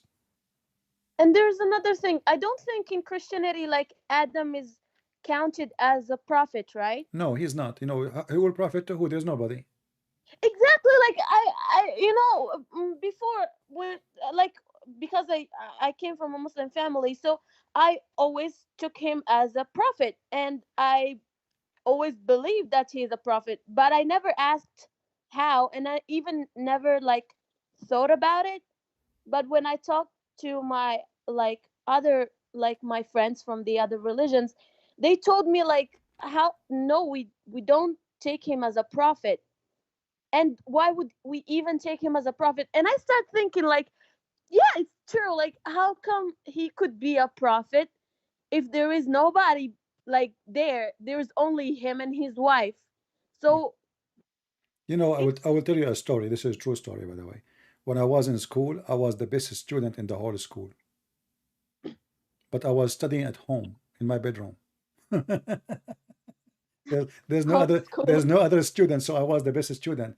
I mean, this is Muhammad. He come with the stupidest stories, and sometimes you wonder where he come with those stories from.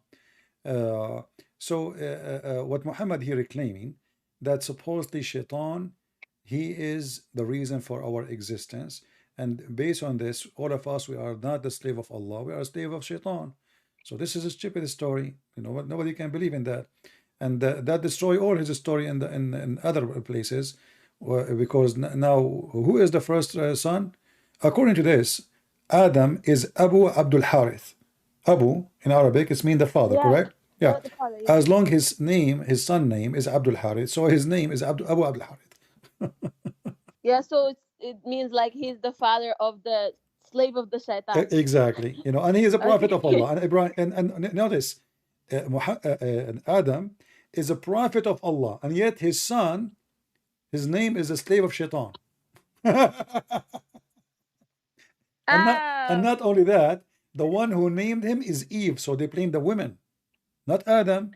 they blame the woman a lot in Islam. Actually, Muhammad, he They say said, she's I don't know if you know that. worse than shaitan. Muhammad, he claimed that if not Eve, no woman betray her husband. Do you know that? But wait, like, if there is no Eve, how come there will be any women or men? Oh my God. Yeah, is here first of all, how Eve she betray her husband. You know, this is funny. But Muhammad, he said in the hadith that Allah Messenger saying, had it not been for the children of Israel, meat would not have gone bad. So Muhammad, he blamed the Jews even for the meat to go bad, and then had not been for Eve, a woman would never have acted unfaithfully toward her husband. Oh, Yeah, so they blame even the first woman, Eve, for everything, you know. So Eve is the one who called the son Abdul Harith. Eve, you know, in the Bible it says that Eve, she was deceived by Shaitan, and Shaitan, and Eve, you know, she spoke to her husband. But at the end of the day, both of them, they did the same sin. Doesn't matter who deceived first, who deceived second. Both of them, man and the woman, and exactly. both of them they are out of heaven. But Muhammad here, he make it so clear that if not Eve, no woman betray her husband. I can see that, and Yeah. I've never. I know this story. I know this story, but I don't know the hadith. I've never heard the hadith. But I just know the story because in my country, to blame female, like, to show that you are bad, they would say that. So, Yeah. Yeah. Did you yeah. speak to your father to talk to me?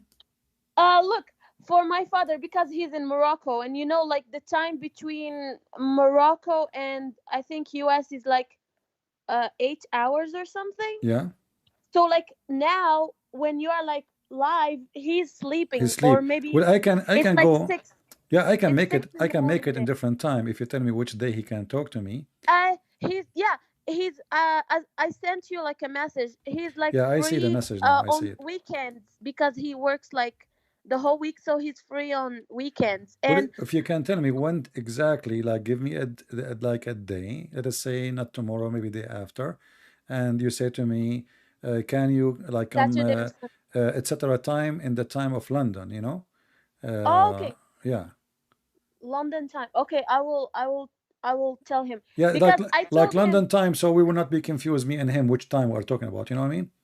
Okay, Yeah, because I told him about you, and my dad and my mom start having doubts that I left Islam. I didn't want to tell them anything because yeah, um you know, it's like a hard thing to tell your yeah, family, especially like if they're Muslim. yeah. And yeah, my dad, he wants to watch your channel to get to know you because he never heard of you.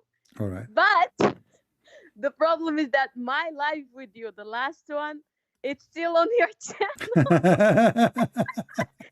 So I'm I'm like I'm trying like to show him like maybe like a video or two, but when I'm planning to like make him like call you, so he wouldn't have much time to check everything.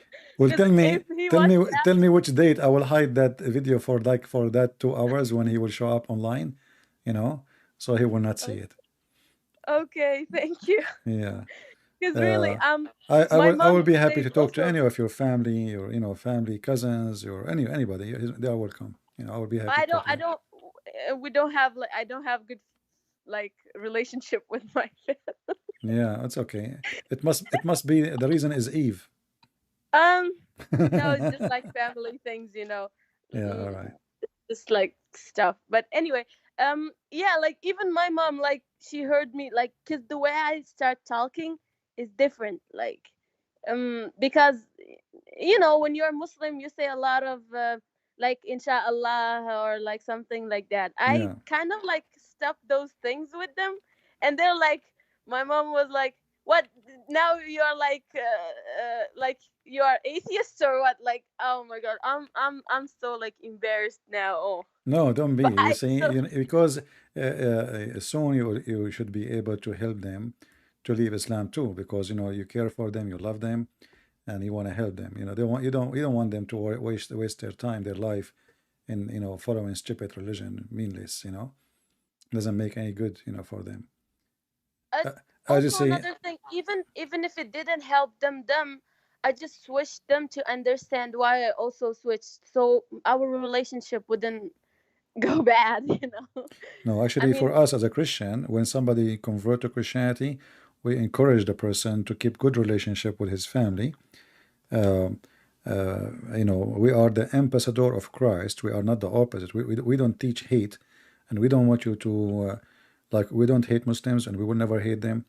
We want to help them, you know, and we care for them. We care for them very much. I believe that, you know, we can Muslim they can make a great Christians if they just ignore Muhammad and forget about the paganism of Islam. Uh, but we always encourage people to love their family, and because this is how Christians are. You know, Christians about love, not about hatred and enmity. We don't want to be the enemy of Muslims. They, you know, Muslim they because they follow Muhammad, they got us wrong. They think we hate them.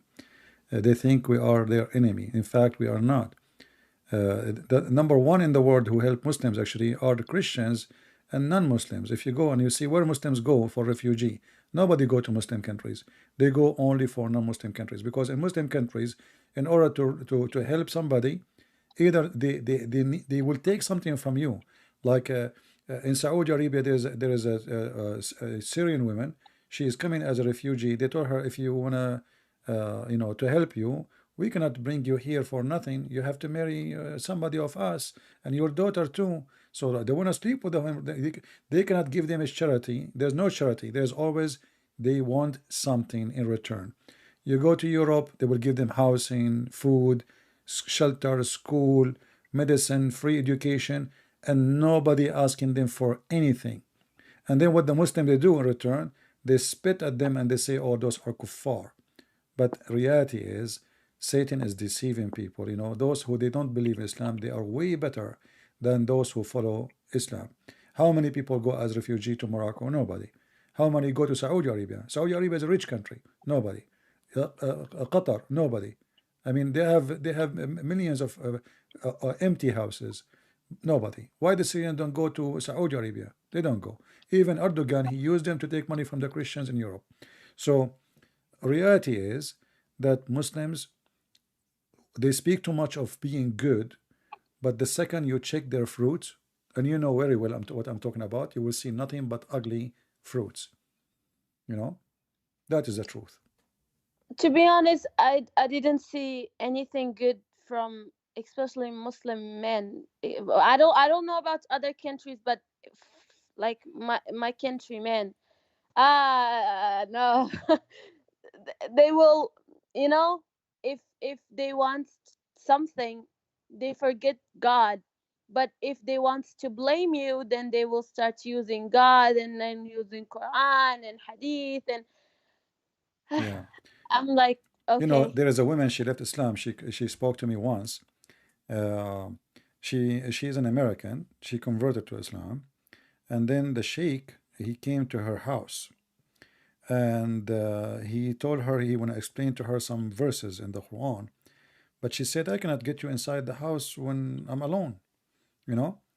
But he said, Yeah. it's okay, you know, and you know, it's okay, don't worry, you know, nobody see us.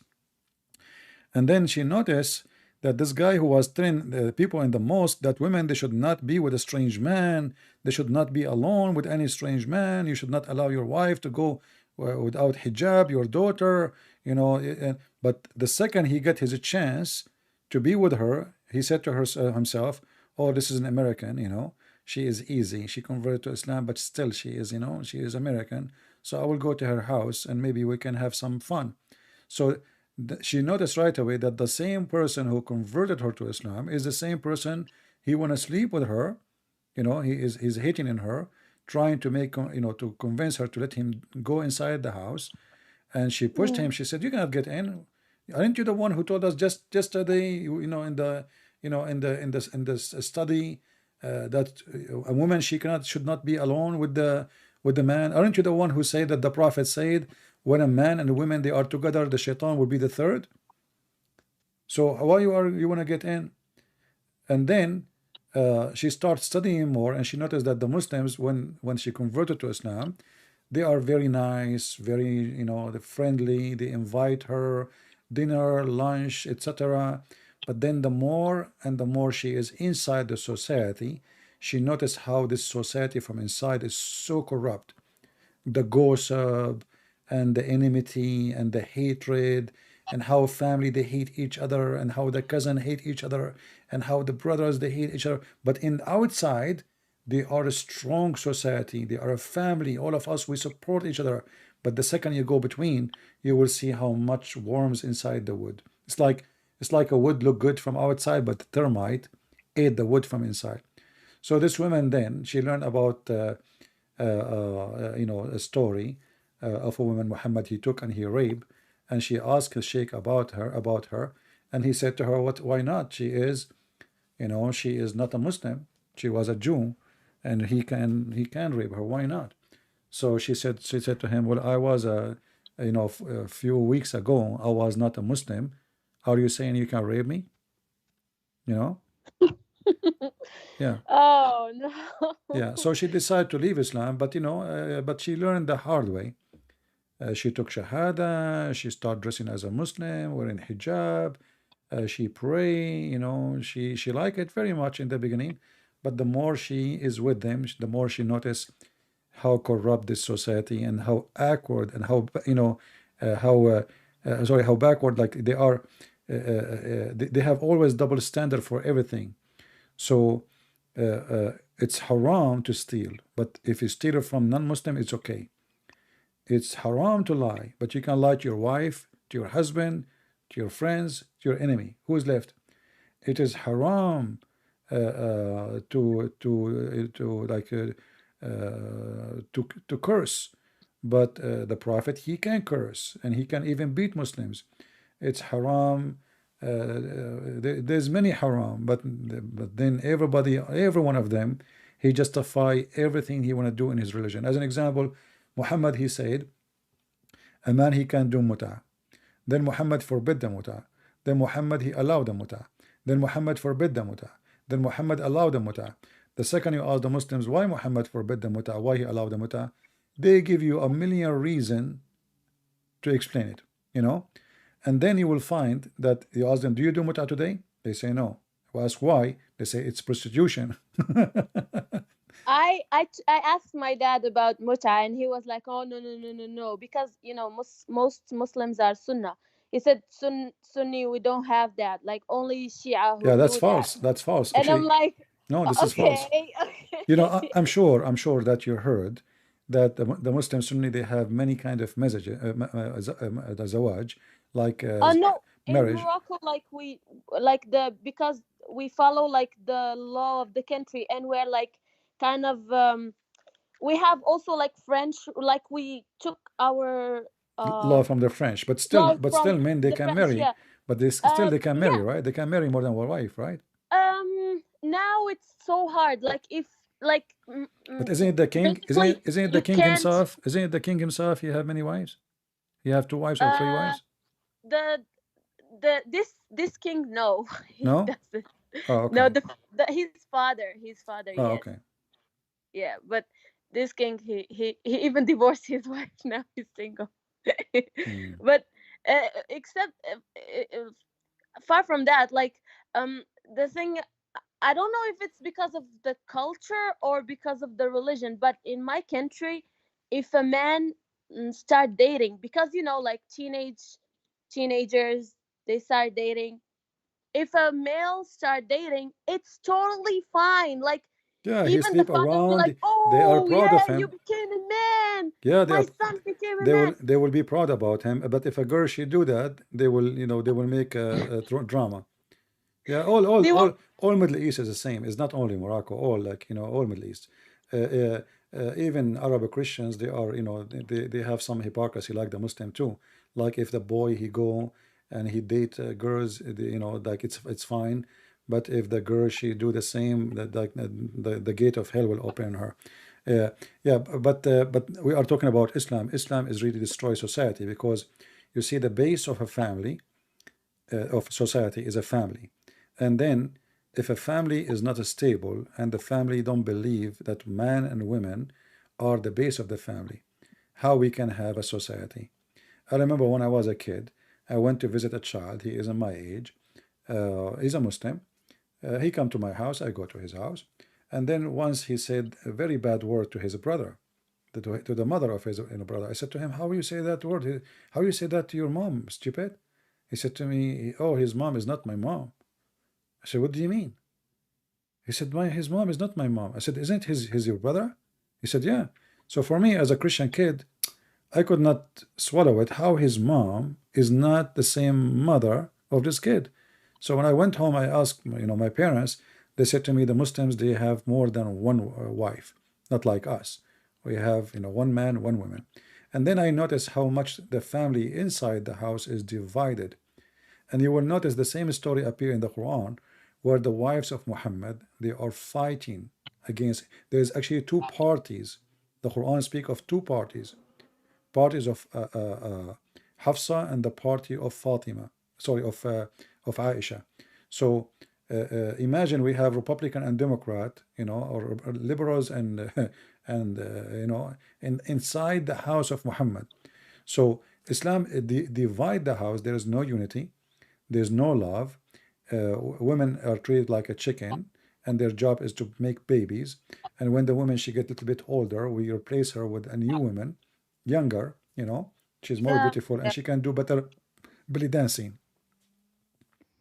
And I know this because my grandpa, he had two wives, so I know how it is. Like it's so weird. Like that.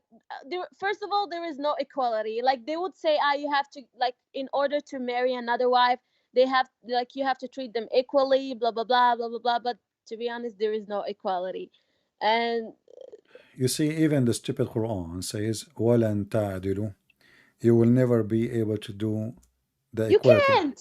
No, You can't. but this is telling you how stupid the Quran.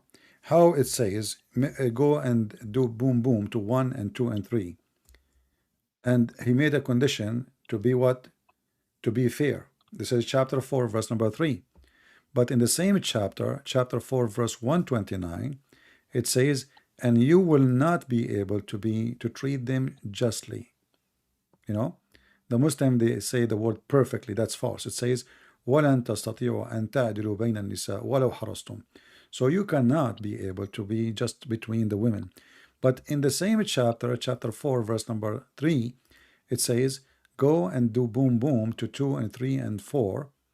And if you cannot be just, then only one. But that's mean Muslim, they should not marry more than one, because nobody can be just, as we showed you in chapter 4, verse number 129. So Quran is full of contradiction. And here you see how Muhammad is teaching the Muslims supposedly ethic, but he himself, he keep marrying many women, and the women, they are fighting. And we have tons of reference in the Quran and in the Hadith about it. They are fighting specifically because Muhammad was not treating them justly. I always asked my dad, like, why men can marry a lot of women, but women cannot marry a lot of men. I mean, this is, I mean, in my brain when I was a kid, like, if it's like this way, then it should be the other way too. And he was like, no, men at that time, they used to get married, like, to a lot of women because there was war, and then those women, maybe they have kids and In stuff, fact, so to you see, support in them. fact, look what happened. They are saying there is war, right? There's war. Yeah. Okay. Now in China, and you live in China right now, right? In Yeah, China, it's now. Oh my God! So yeah, just, oh my God! It's, there is more females. There is more females than male, right? no, there is more male than female. Oh, sorry. Here there is. Sorry. There is no more male than female. So now, a woman, she can marry 4 male in China, according to the logic of your dad. Exactly. Really, like, I used to tell him that, and he was like, oh well, at that time there was war, and I asked him, then there is no war now, why they're still marrying like 4? And he was like, well, to be honest, I didn't get like a satisfying You know, answer, and I already when Ali, he forgot what he wanted to said. marry additional wife over his wife, which is the daughter of Muhammad. Do you know what Muhammad said? No. Not, you cannot do that to my daughter. Really? See, Where is it? Can you show me the reference? yeah, I can look for it. Yeah, you know, this is how hypocrite Muhammad is. Yeah, it's true. Like, for example, if my dad, he didn't marry any other, like, he have only one wife. But let's say, for example, if he was married to uh uh more wives, or let's keep the example that he's married only to my mom, and I got married to, let's say, a Muslim man, and my husband wants to marry another wife. Of course, I don't think my dad will want that, but for him it's okay, because it's, you know. Yeah, you know, the Muslims, you know, always they give excuses. So as an example, Muhammad, he says, the one who hurt Fatima is hurting me. So he told the Muslims, you can have any 4 wives, and you can keep marrying, divorce as much as you wish.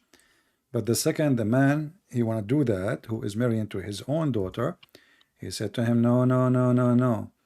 The one who hurt Fatima, he is hurting me.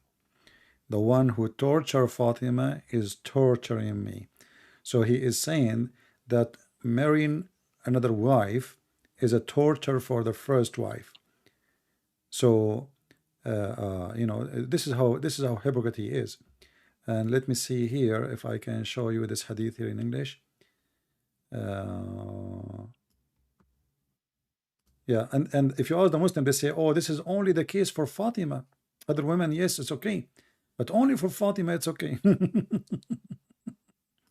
No, because when like if that thing coming from you, you will feel pain. But if it's happening to other people, of course you wouldn't like it. It's like China now, because their leader, he can, he's now abroad. He's not even in China. He can go out, whatever. He's having fun, so he doesn't feel the pain of us that we're in lockdown and we Yeah, can't even find food to eat. But if his daughter was one of us, like for example, of course he would feel that pain. But no, yeah, because yeah, his daughter now is studying in US. yeah, yeah. So They always yeah, let them they let always them have a privilege, you know. The normal people, they die.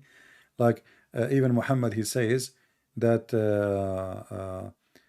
Fatima is from me, and I am afraid that if she marry, if Ali he marry another woman, that will cause fitna to Fatima, will cause disaster in her religion. She will leave Islam. So imagine how bad it is to for a girl, for a woman, that her husband is marrying a second wife just because it is his daughter now, you know. But if it is different women, it's okay. He encouraged Muslims to marry as many as they can. But if Ali, he did that to his daughter, let me pause the hadith here in the comment section so people can see it and save it. And that will show how hypocrite this man is. Because, you know, if a man is coming with religion, the religion is for everybody. There's no special treatment. Muhammad and his family, they have always a special treatment. A Muslim man, he can marry four, no problem. Nobody can ask him even why he beat his wife. But the second you want to do that to Muhammad, why is a daughter, then you are in trouble. You cannot do that, you know. Yeah, you see women, like especially Muslim women, they just want like to be like to have like this basic good treating, like the normal thing that everyone should have actually. But when a Muslim woman talks, they be like, oh, those feminists, blah blah blah. It's not feminism. This is like a basic right. I should. Oh my god. yeah, I swear, like. and always, you know, the Muslims usually they try to frame you with something in order to shut you up. They give you a title to make you afraid to be called that title, like feminist or etc. So, you know, like you will get scared. Oh, they are saying this about me. I will not talk about it no more. You know, it's just a, let us say, expired way of convincing. You know, what your parents are trying to do. I don't blame them, by the way. I mean, they grow up in such a society, and this is what they learn. But My for no, you, because for my parents, it's just that their thing is that I should be a good Muslim.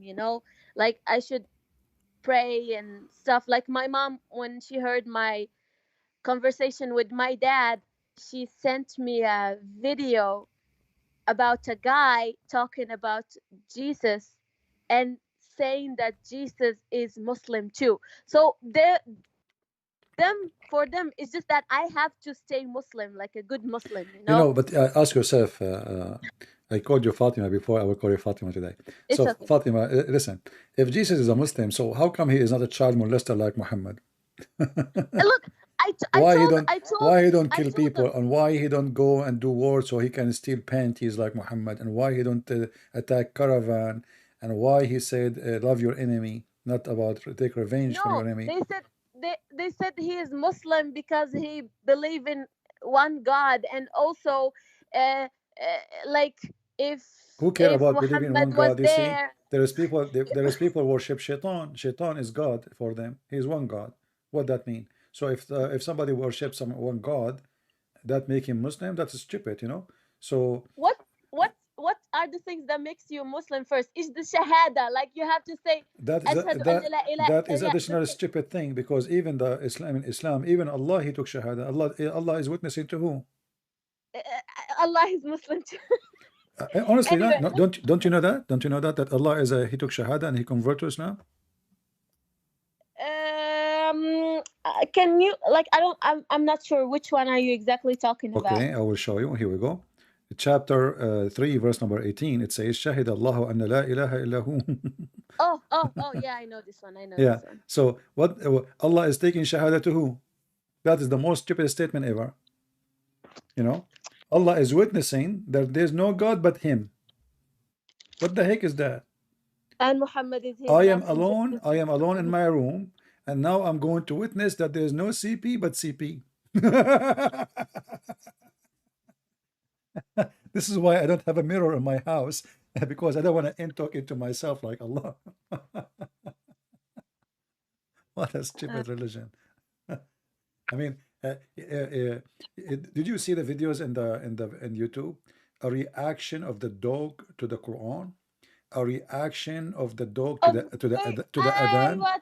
They're everywhere. A reaction of a baby to adhan, reaction to I don't know, like donkey to adhan, like Yeah.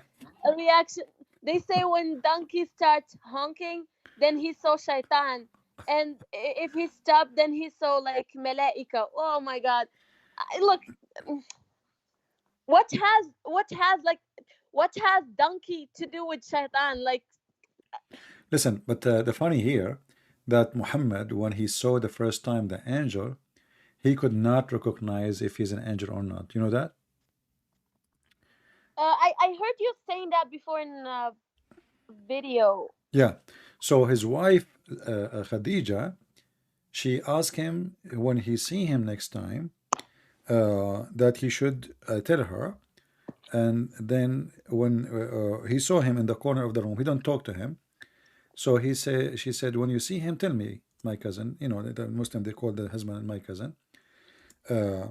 So he told her, oh, I see him now. So she said to him, go stand up and sit down in the top of my left leg. He did, like a kid. And then she said to him, do you see him now? He said no. Yes. So she said, okay, stand up and sit down in the top of my right thigh.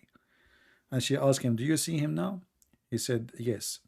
And then Khadija, she asked him to sit in the top of her, and she took off her clothes. And she said, like, they want to have sex. And then she said to him, do you see him now? He said no. So she said, praise be to Allah, this is not a shaitan, this is an angel. You ask the Muslims, how did she discover that's an angel? I mean, the guy want to have sex, and now he left. They said because angels are shy. What? Angels are shy. So Jibreel was in the corner, he don't talk. And this is the book of Sirah Nabawiyya, Ibn Hisham, volume number 1, page number 239. And this is the story, Al-Maktab al-Islamiyya, in front of everybody. I will post the link for the chat. And I will use Google translation, so you can read it in English. But for you, you know Arabic, so you can read it. So you will see that Khadija, she, she asked him to sit in the top of her right leg, left leg, sit in the top of her. He took off her clothes, and then a very funny, stupid story. And then Muhammad, he do not know if this is an angel or shaitan. But you just mentioned the hadith that a donkey, he knew the shaitan. Yeah, and also like when No, like but did you notice what happened now? A donkey, he knew the shaitan. He can make differentiation between the donkey and the rooster. Rooster, when he see an angel, he scream, right? He make a cuckoo, cuckoo. And the donkey, when he see the shaitan, he do the voice of donkey. So the funny is that a rooster and a donkey, they are more qualified to recognize who is shaitan and who is an angel, but Muhammad is not. Did you notice this? Yeah, and also like rooster knows adhan time. Yeah, this is a different story, but sure, he's a Muslim. Yeah, he's a it's Muslim. just that like Yeah. I never thought of this stuff before, to be honest. Like I used to take them, because I was a child, and I just I don't think of them much, but reading them and kind of analyze them is Yeah, it's a stupid religion, but like yeah, sometime human being, because he live in a certain atmosphere, and thanks now to the internet, the Muslim, they are trying to use it to convert people into Islam, but at the same time, the same internet is a huge problem for Islam, because now Muslim, they were able to control a huge part of the media. They are very active in the internet. They have a lot of money, but even that is not working, because at the end of the day, we have proofs and we have reference, and what they say is totally different from what is in their books. So at the end of the day, even when somebody convert to Islam after a year, 2 or 3 years, he leave Islam because he get disappointed about how much they lie to him or to her. There's a guy, his name is Brother Ishmael. I don't know if you heard of him. No, I don't. This guy, I made fun of him many times in my videos, refuting him. He was speaking about how amazing Islam is. So anyway, this guy, between me and him, we have a lot, let the same as many Muslim, I made videos against them. And then one day, this guy, he decided, suddenly, he changed the name of his channel, and he made his channel name Don't Convert to Islam. Oh yeah, I heard about that. Like somebody told me like the his channel at the beginning, it was like convert to Islam, and then Yeah, he changed it to this don't guy, look what happened. Look what happened. The Muslim, they wanted to use him for their benefit. And he did actually, he worked so hard to convert people to Islam. And because he liked it too much, he decided to study Arabic. But when he studied Arabic, he noticed that everything they told him is a lie, because now he can read. And this was the big problem. So they took him all the way to Mecca. He studied for free, I think. Like they give him like a scholarship because he's a convert. He went there, he learned Arabic, and now he read perfect Arabic. Actually, I was surprised how good his Arabic is. And then when he started reading Arabic, he noticed that he was a fool. And now he made a channel that says, don't convert to Islam. And then the funny is, the guy, he was a Muslim for 16 years. He have thousands of videos defending Islam. The second he left Islam, the Muslim, they say to him, you never been a Muslim. You are a hypocrite. You are a liar. yeah. And you yourself, you are a Moroccan, born of a Moroccan family. Trust me, they will say you are not. You never been a Muslim. Look, I've seen the comments from our last time, and some people were like, she's a paid actress. Oh no, she's not Muslim. She's fake. She can't speak Arabic. Dude, what? I wish I was paid actress. I need money. I swear I need money. Oh boy. Now we're in quarantine. How much you got paid? Oh, a lot. Once there's a guy, his name is Muslim Programmer. No, actually, in Paltalk, I used to do program in Paltalk, like now on YouTube. And then one day, I went to a Muslim chat room, and the Muslims, they said, the Christian Prince, we have you recorded, we got you busted. I said, what happened? They said, now we know how you convert people to Islam. I said, in the chat. They didn't give me the microphone. I said, how? They played my voice saying, bring me one Muslim, I will give you 5 hamburger. I was joking, So they bring me one Muslim. This is the Christian. I'm asking the Christians to bring me one Muslim, and I will give you 5 hamburgers. Then the Muslim, they claim that I am giving every Muslim 5 hamburger to leave Islam. So they give me the microphone. Wow. They said, how you can refute that? I said, well, I have to admit, this is the truth. Muslims are exchanging their God for 5 hamburger. The second I said that, they start cursing me. May Allah kill you. May Allah destroy you. I said, you are the one who said that. Why are you upset? You said that Muslims, they are leaving Islam because I'm giving them 5 hamburgers. So this is how cheap Allah is. For 5 hamburgers, Muslim leave. So Fatima, how many hamburgers you want? Chinese burgers are not delicious. Chinese burger. Last time I was in China, China, it's not that China anymore. Now it's really bad. It's locked down, locked down. Everything locked down, huh? We're locked in our school. Like in our rooms. Like we can't even go out, so we just eat anything they give us, and the food is trash. Like it, it's really bad. Yeah, what you can do. But I hope you will go home soon and you will be fine. Um, yeah. Yeah. All right, Fatima. Anything else you want to say to the people here before we keep going? Oh, yeah. First of all, I'm not fake. I'm Arab. I'm like Because do you say something in Arabic so you can convince them? And speak uh, Morocco. Speak Moroccan. هادوك اللي تيقدروا يفهموا العربية راني عربية، ماشي ميريكانية، ماشي ما نعرف منين. أنا راني مغربية عربية.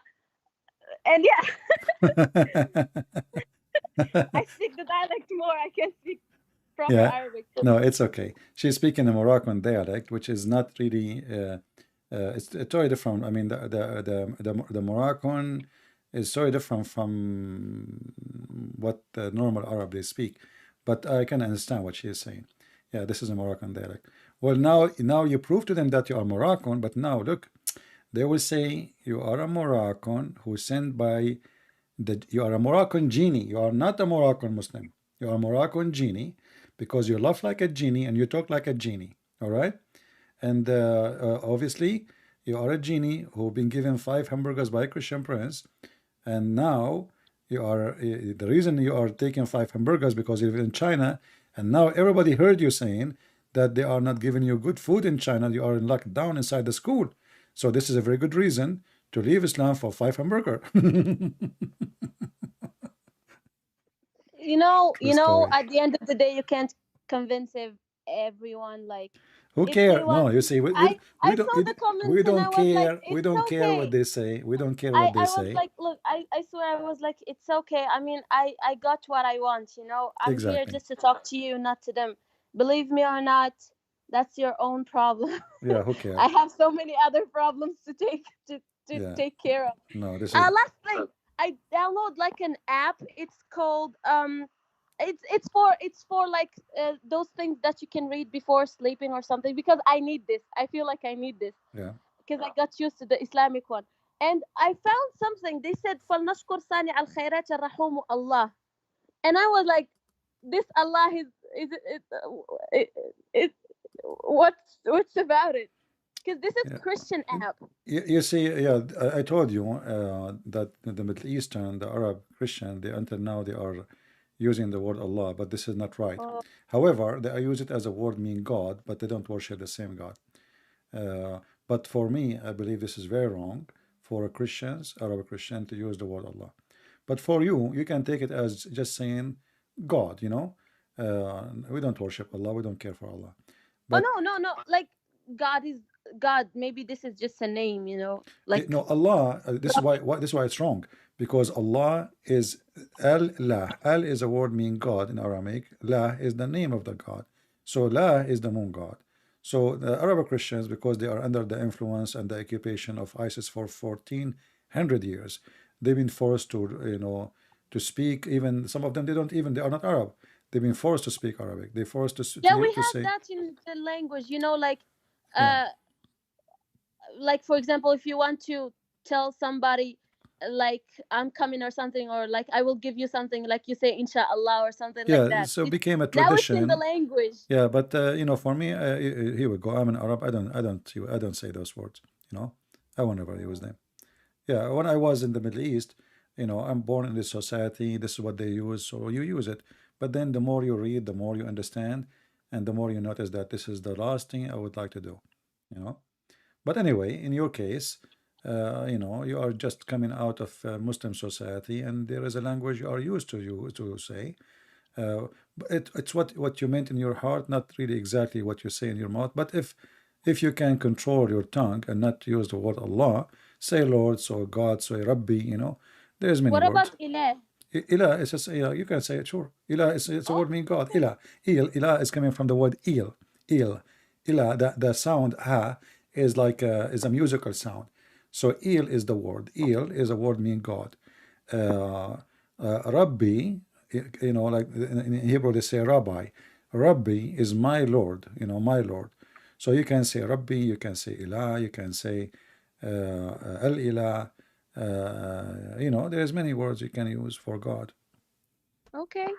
Yeah. Well, thank you so Well, much. I'm glad now you are reading the Bible and you are learning. Very good. Yeah, I'm trying to check because there's a lot of things like, especially like I opened the first page and they were talking about the wait, I have the Bible here actually, the creation of the world, and in Quran, like you just start with Bismillah ar-Rahman ar-Rahim, you know, al-Fatiha, and it's a different.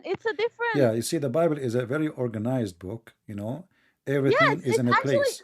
If you want to it's see really how, organized. yeah, how the where God he created the earth and the heaven, etc., you go to Genesis. So every book have you know, reasons and have a name and have a purpose.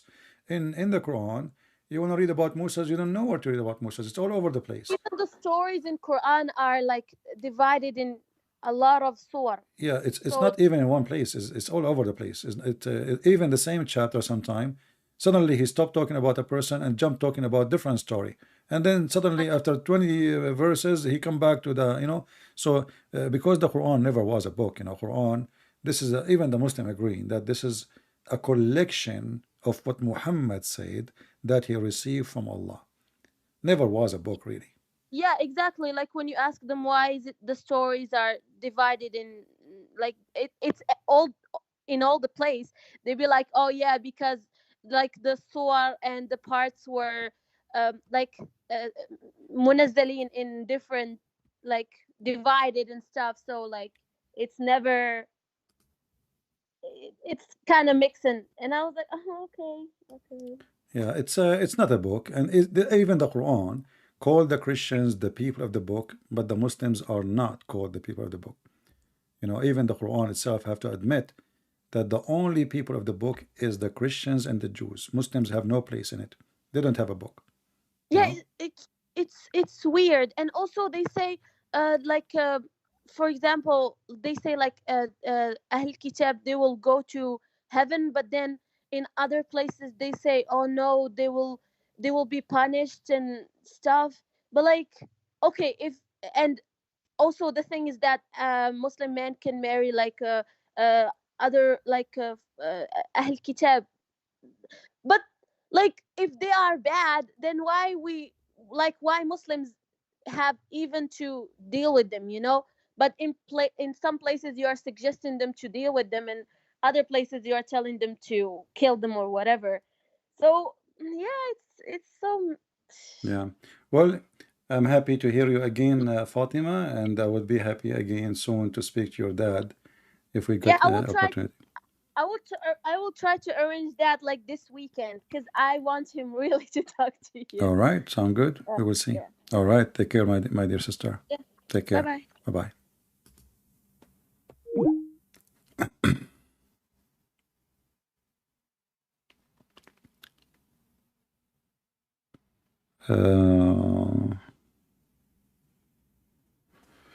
Someone is a Christian. I think he is from Indonesia. Okay, let us see. We will take one call from a Christian as long as he's from Indonesia. Let us see.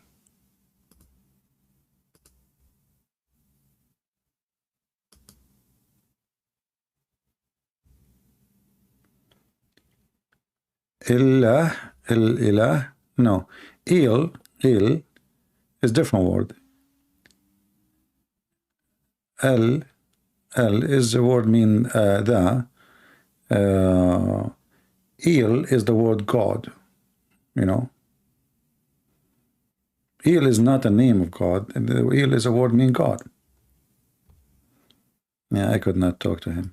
Anyway, guys, I think we will not take more calls in Skype for today. That's enough. We have a good time. The more people they learn, the more they see how stupid this religion is. And today, you know, we give you an example how some, you know, the Muslim who really think about Islam seriously, he will have pain in his brain, you know, especially the one who's trying to resist leaving, like jihad. The one who called me, who tried to give excuse for everything, you know. So yeah, you know, Quran is corrupt. Yeah, Hadith is corrupt. But we have to focus in, you know, the essence. What essence? If you are saying corrupt, everything is corrupt, then the essence will be corrupt. So there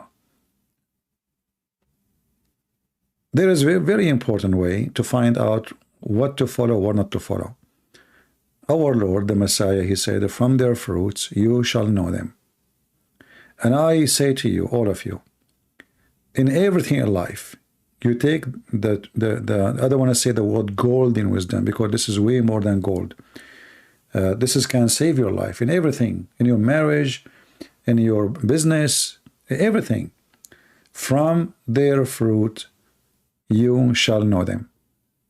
So if you want to do anything in life, if you want to take a friend, if you want to get married, a man or a woman, if you are a woman, you want to marry a man, from his fruit you shall know him. His fruit, how he treats his parents, his family, his sister, his neighbors, how he is good to others, do he gossip, he speak about people in their back. From their fruits you shall know them. If a woman, she come to you to visit you, you have a friend, and now she is gossiping about other friend, from their fruits you shall know them. If she gossip about other friend, that means she will still do the same exactly about you. From their friends, from their fruits you shall know them. So this short sentence from the Lord can be a book by itself. You might be a person who is not educated, a farmer who don't even have, you've never been in school, hardly you can read and write. This sentence can help you a lot. From their fruits, not from their words, not from their speeches, not from their clothing. You know, people, they speak good, maybe they dress good, maybe they have a perfume, maybe they have elegant clothes, maybe they have big houses, maybe, but then inside it's a graveyard. How we know if it's a graveyard or not? There's always a fruit. Always. Fruits is the way to go. A priest who speaks good, but he's a child molester. He is a Muhammad, and he is like Muhammad. His fruits expose him. He can speak good as much he wants. He can dress like a priest, but he is the devil with his fruits. This is how we recognize the weed from the wheat. A person, he can dress nice, he can speak nice, he can speak wisdom, he can teach wisdom, but his fruit is the only way to judge who is he and where he belongs. The Muslims, they have books, and they swarm around those books, and they are so confused to the point they don't agree upon them.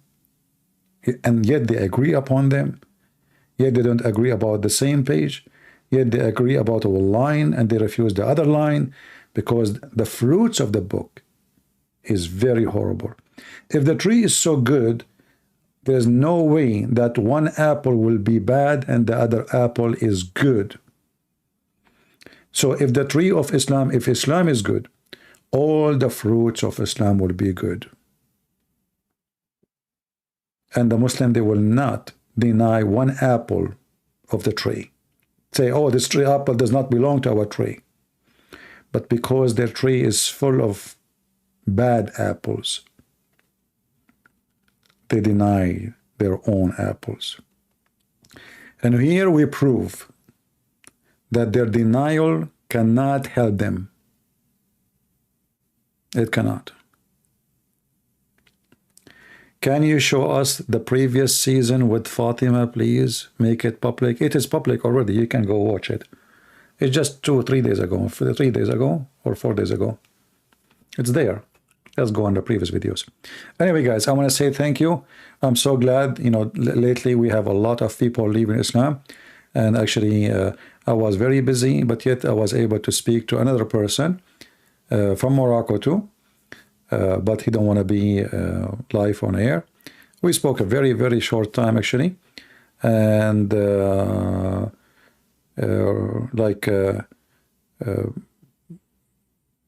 he said he didn't want me to convince him of anything. He said, I'm convinced already Islam is a fraud. And he was very grateful. He said to me, thank you. I cannot really thank you enough. If there's anything I can do, etc. I said, what you can do? I mean, that's it. I'm happy for you to leave Islam, etc. He said, he's worrying. Are you recording me? I said, no, I'm not recording you. He said, we are not live. I said, no, you are not. Yeah, he said, please don't. I don't want to be. I don't want anyone to know. I live in a very, very, very strict Islamic country. So I'm very happy that a lot of people leaving, a lot of people watching, and the more people they see the truth, and the truth will set them free, as our Lord, he said. But I will be more happy if those Muslims who left Islam, they accept Jesus. I believe that Fatima, or our sister, whatever her name, I gave her a name, she will accept Jesus soon, and she will be a wonderful girl, and she will be a wonderful child of God, as God, he wanted us to be, all of us to be his children, and we will not be slaves. With the Messiah, we are free. With Muhammad, we are slaves. So I pray that all those Muslims who left Islam this week or the previous, who made decision, I know them or I do not, I pray that all of them, they will start reading the Bible and see how and why Jesus is the one to follow. We are not following a religion, and we don't want rituals. Rituals, people need it usually to feel themselves they are close to God, or let us say they are in touch with God, they are serving God. But reality, the true ritual is not serving in a temple or in a mosque or in a church. The true ritual is you, as Jesus said, I was hungry and you feeded me. I was naked and you clothed me. I was a prisoner and you visited me. I was a stranger and you took me in. God do not need rituals. He do not need Kaaba. He do not need stones to be kissed. He do not need people bowing. He need people working. And working not to help God. He don't need your help. Working to help ourselves. Because when we help a human being, the fact is we are establishing a secure society. If each one of us, he think about the other person, then no person will be hungry. Which means tomorrow, if I'm hungry, you will feed me. If I am homeless, you will take me. So I think about you, and you think about me. For Jesus make us united, make us one.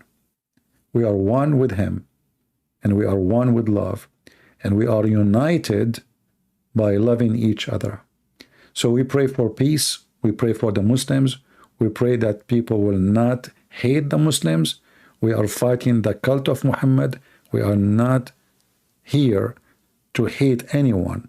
We are here to save the Muslims, to bring them to Christ, so they can enjoy and they can taste the true love of Jesus, which is the only way for salvation. So we pray for all of you to stay in good health and wealth. We pray for those who they are suffering from hunger, for people who they are cold to be warm. We pray for those who they are sick to be healthy. We pray that the Lord will be with us. The Lord, he says, knock at my door and I will open for you. Knock and I will open. I am the way. I am the truth.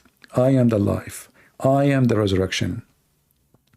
I am who I am. That is the word of my Lord, and with it I leave you in peace. This is your brother Christian Prince, who was serving you humbly for today, and I will see you soon again. Christ is Lord, and Islam is a fraud. See ya.